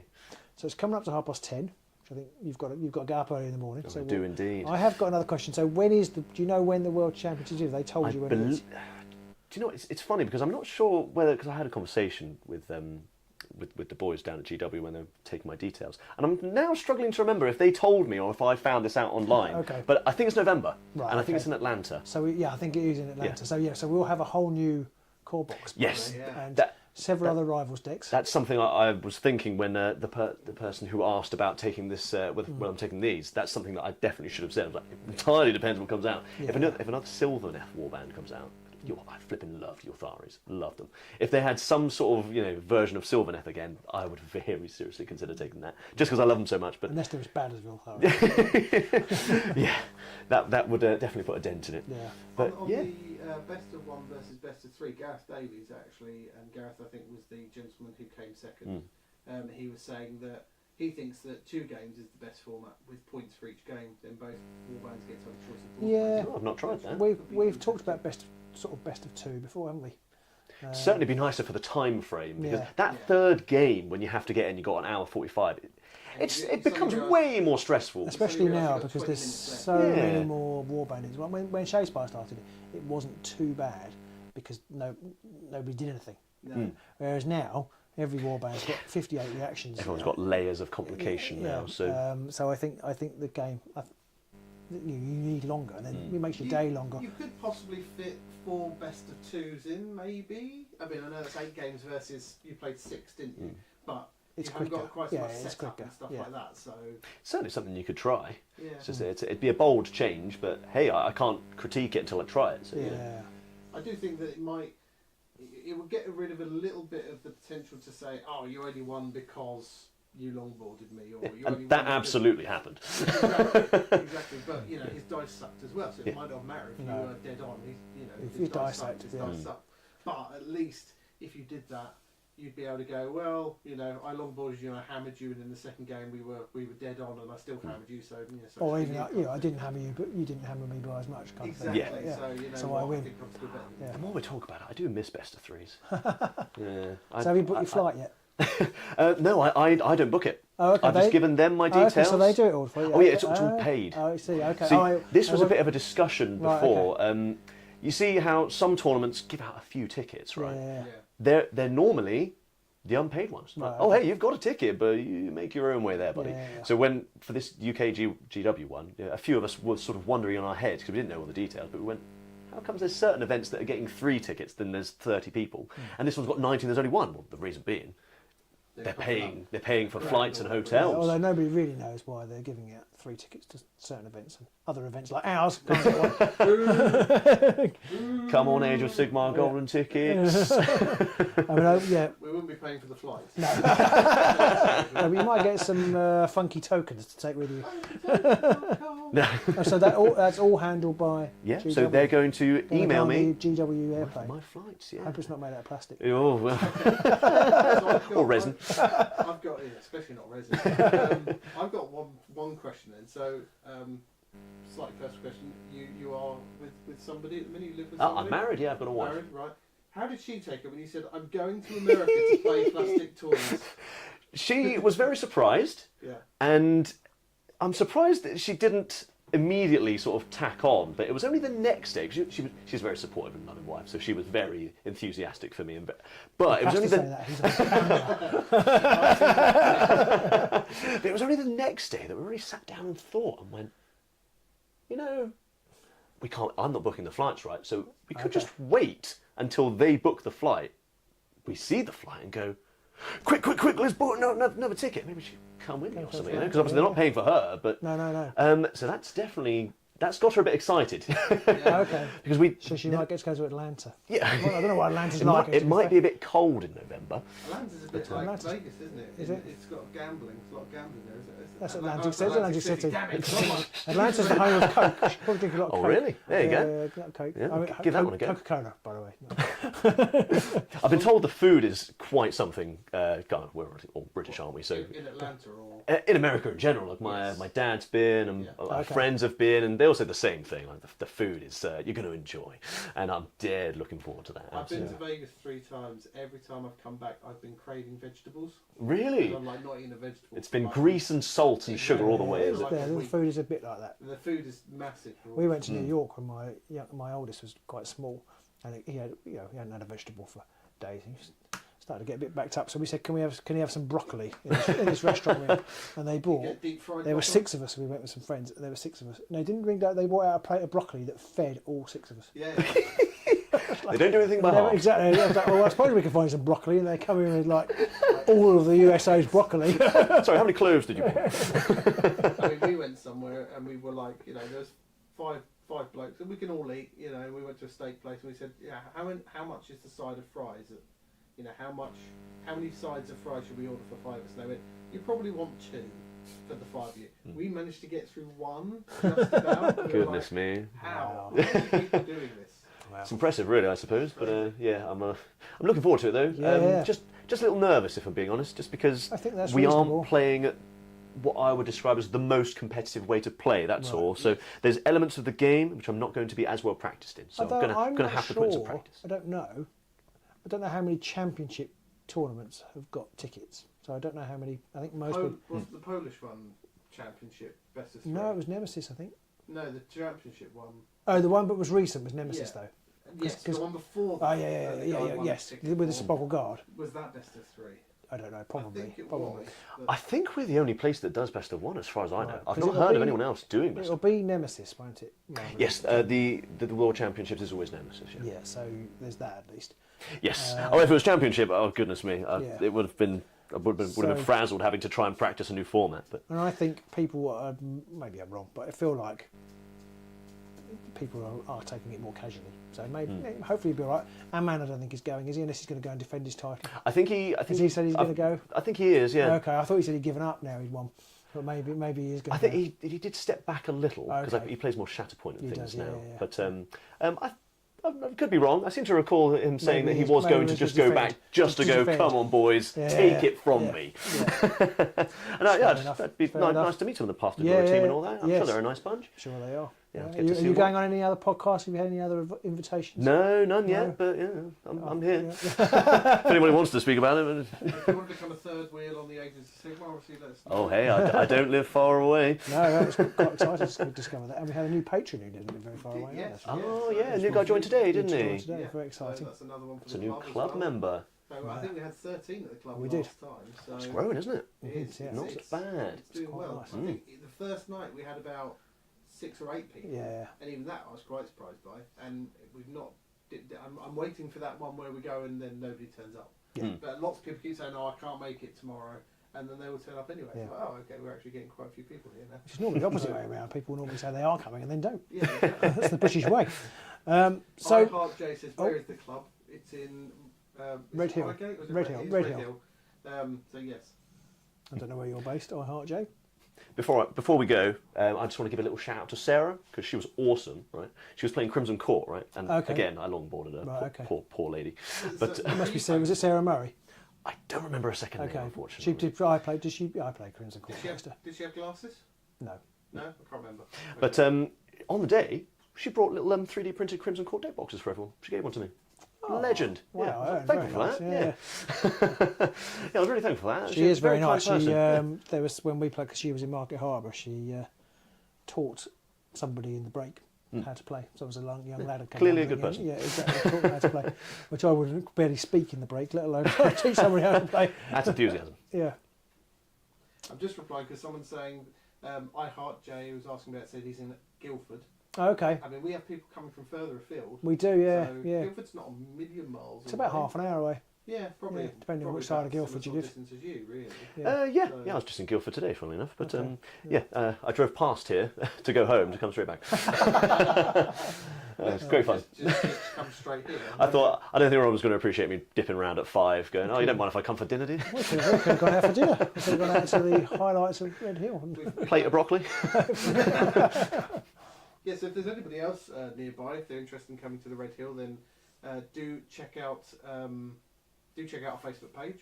Yeah, we'll keep putting details. We only meet once a month at the minute. It's not like every week, so once a month generally gives people enough chance to get their passport stamped and everything. I kind of feel like it's hard to balance. If you do it once a month, then probably people will make an effort to be there because it's the only time they can do it. If you do it every week, people start suddenly being, I'll go the next one. I'll go the next one. And then suddenly it will just be me and you sitting there. You make it a bit more of an event when you keep it sparse, don't you? That's what I'm thinking. But we are looking, I'm conjecturing now, but we are also looking at doing a completely beginners rivals afternoon at the Gamers Guild as well. Yeah, just because get the new players in. So yeah, exactly. I suppose a tournament can be quite daunting for a new player, can't it? Yeah. So, and the new blood is how the game keeps going, isn't it? Exactly. Especially, I'm dead surprised by how you've got some young blood coming in now, which is quite surprising to see. Yeah. In fact, I played a really nice fella called Sam, young fella, and I've not seen passion on a player like that in a long time. He couldn't wait to tell me all of his thoughts and theories about what he was playing. He was playing Canaans. And the enthusiasm was just brimming off him, and it was infectious, and you just love to see it, didn't you? Yeah. We had a couple of the new starters. They were fairly young lads, I think about 12 years old, something like that. Yeah. But it's just nice to see new players coming in. I think when we did our last Market Harbour one, there was a couple of people there who were relatively new, and I think I played against one in literally the first game and smashed him. I'm really sorry, but yeah. Wasn't John new, one of our supporters, who then placed really quite highly at the Bugman's Clash? John Cha. Yeah, he was relatively new when he first came along. I think he started with Effelin. And he was, I thought he was playing Skabbix then as well. No, I think with Effelin, I don't think Skabbix had been out by then. So, but yeah, he was relatively new. And yeah, just because I was going to give him a shout out actually, because he is an advert for picking a warband and sticking with it. And that's a good idea as well. Basically, just keep playing it over and over again because he's played it loads. And I don't know how he did on the actual event, but I know he did finish quite high in the Bugman's event on the Friday night. I think he came third. Did he come third? Yeah. Yeah, and I think he came. Was it 12th? Was he that high? I don't know, maybe, but I don't know. Sure. I can't remember. If he was that high, then that's really good. I thought he was about 30th. No, 20 something. Yeah, because he won his first 3, but then I think from when you win your first 3, you start meeting people like that. Yeah. You accidentally tell them all your yeah. Not bitter by that. Yeah, Peter's not bothered about that. Though. You're too nice, Peter. That's what it is. He mentions it most times he comes round. Actually. Yeah. I tell you about that time. Oh, that is funny. Something similar happened to me in the 5th round, going into the final. I just played Sarah in the 5th round. Long-blooded her. She had a bit of a hard time, and I managed to. Yeah, Sarah did really well in that game. She was absolutely murdering the skeletons. But it was one of those games where in the last round I scored 7 glory in the end phase and I just overtake. And unfortunately, she had that thing where she got to the warden at the back, but 2 attacks in a row missed. Wow. So you've made so much effort to get here. Then after that, I knew I was in the final. And I'm looking over and there's all people are gathering around now. Oh, here we go. Who's in the finals? You get a bit of a crowd. And so people start asking questions, don't they? And so I did the same thing. People start going, bro, are you in the finals? Oh, God. I'm like, yeah, mate, I'm so excited. I was like, God, what does your deck do? I'm just going, oh, it does this. And I'm reading this all over, and Dan next to me goes, Aaron, you're playing one of those, right? you're just reeling off everything you did. I was like, oh, yeah, it does. Should probably keep my mouth shut, shouldn't I? I'm going to say it now, but if I'm ever in a tournament again and I'm having a fairly good run, I'm just not talking to anyone at all about my deck or my warband after the whole thing. People are like, oh, you're doing really well with Spog. I'm like, yes. And you're not finding out anything else. We say that, but we all know that's not true. No. Come on, They're Pete. all going, yeah, making notes. Sepulchral guard. Let's bring them back. Yeah, that was the very last thing I wanted to say, and I think you touched on it a bit wrong when you said that is the meta going to shift a bit towards objective holding, and we end up maybe in those Grimwatch days again of is it Null? Not Null. Beastgrave. Where it's just like you hold objectives and no one can do anything about it. If we cycle round to that kind of side of things again, I wonder whether warbands like Sepulchral Guard are going to start seeing the nerf hammer a bit. Where they Entirely possible. Yeah. It is a swinging pendulum, isn't it? I just don't know. I don't feel like it swung as badly as Grimwatch did, because when Grimwatch were doing it, no one could come close. Yeah, it was 12 glory in the first round sort of business, wasn't it? It was insane. It was insane. They have got better at designing cards now for things like temporary victory now, which is the search for 2 if you're on 3 objectives would now be at least 3 objectives after your opponent's turn. Yes, much fairer, much fairer. I had a few people actually say things to that effect against me when I'd come back and do all this stuff, and they just go, "Man, what was I supposed to do about that?" And I went, "Honestly, man, I'm not really sure." Because I'd be on 3, I've teleported someone over there with Jelly Cyclone, and they'll do the correct move and go, "I am going to use one of my fighters to come back to murder that guy because I know he's going to score you loads of glory, right?" And maybe he does push it, maybe he does hit him off, but I just have one of many cards to either move him back on, push him back on, or teleport him back on, or even res him and push him back on. And even though they're making the correct move, I'm sat here with my power cards going, "Doesn't matter, mate." Which were really strong, and I don't feel like you see them as often now. There's a few cards where you can react after an attack action and then push the fighter that's made the attack. They don't put quite... I wonder whether they might come back in. There's one or two of them. There's one in Fearsome Fortress where after the attack you can push yourself towards either the one they're in or... You see how I said how this card is ridiculously amazing because it teleports you across the map? Jelly Cyclone. Right. The second part, which I almost never get to use, is reaction. Use this after this fighter's activation. Push this fighter 1 hex.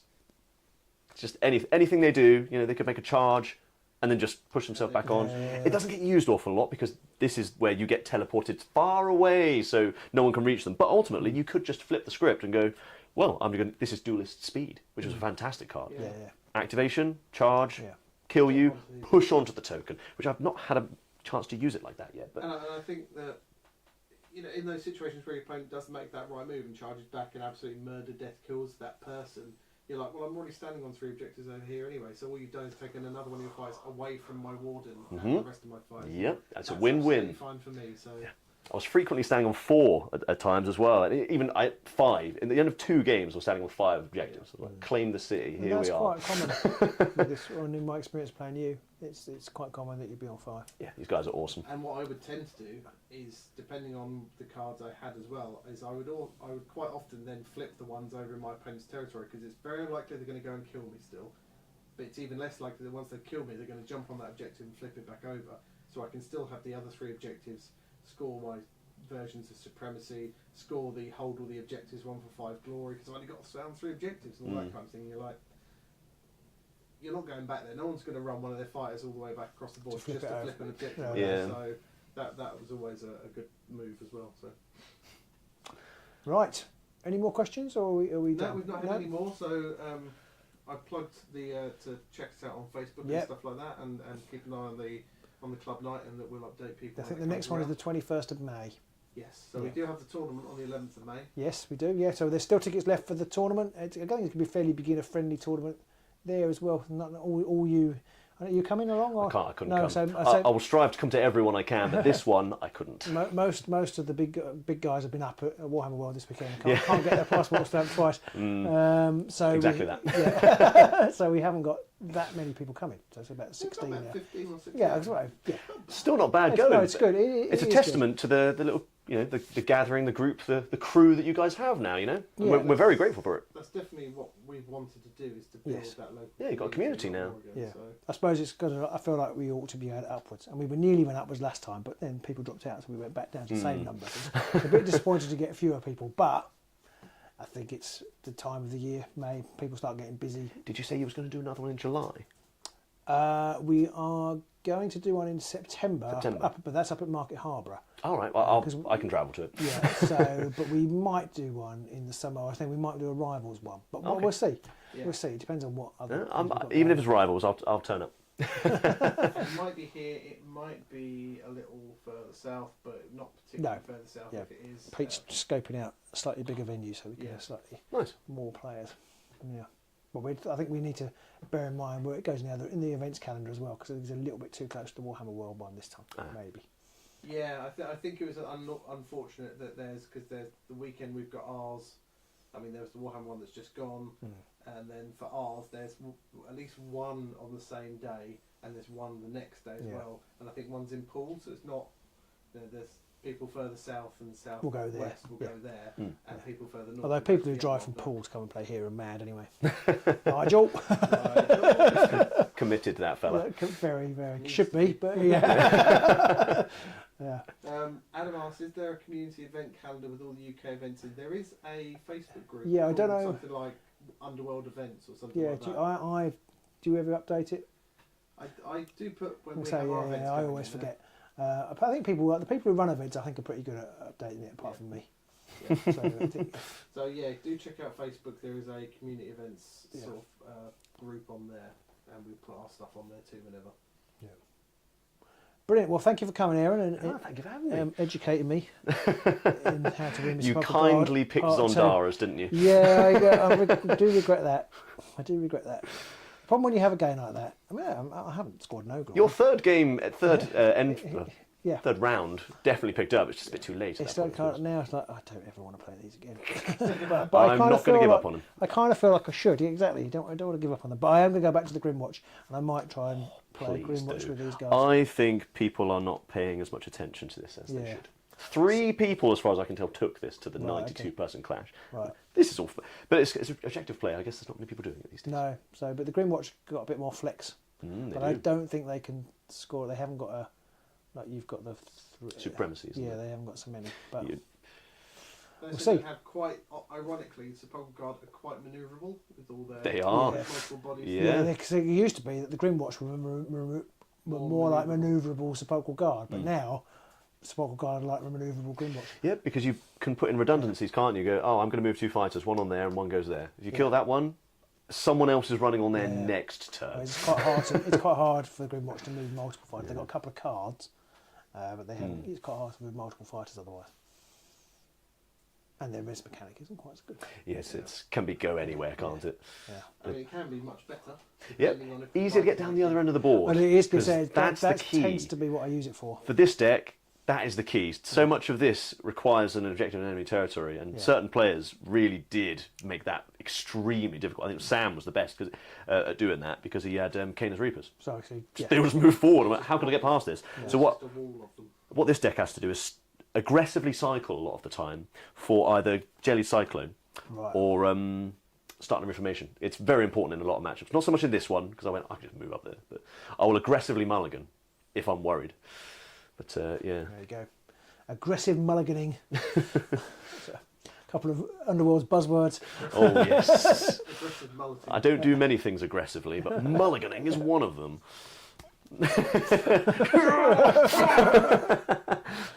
Right, Ed, should we wrap it up? Yeah. Brilliant. Well, thanks for coming, as I said, and you're welcome anytime. Do let us know when Thank you for having me, guys. I really appreciate it. Yeah, do let us know in the comments if you've got any more questions, and we can try and get Aaron to answer them behind the scenes. So if you've watched this after the fact, yes, and you can go watch yourself. Yeah. No, thank you. No, I don't do that very often. Right. So we'll see you soon somewhere in the. Where are we now? Which Cold Hole or Wintermoor? Cold Hole, Wintermoor. In the Wintermoor. Yeah. Bye. Bye. Bye.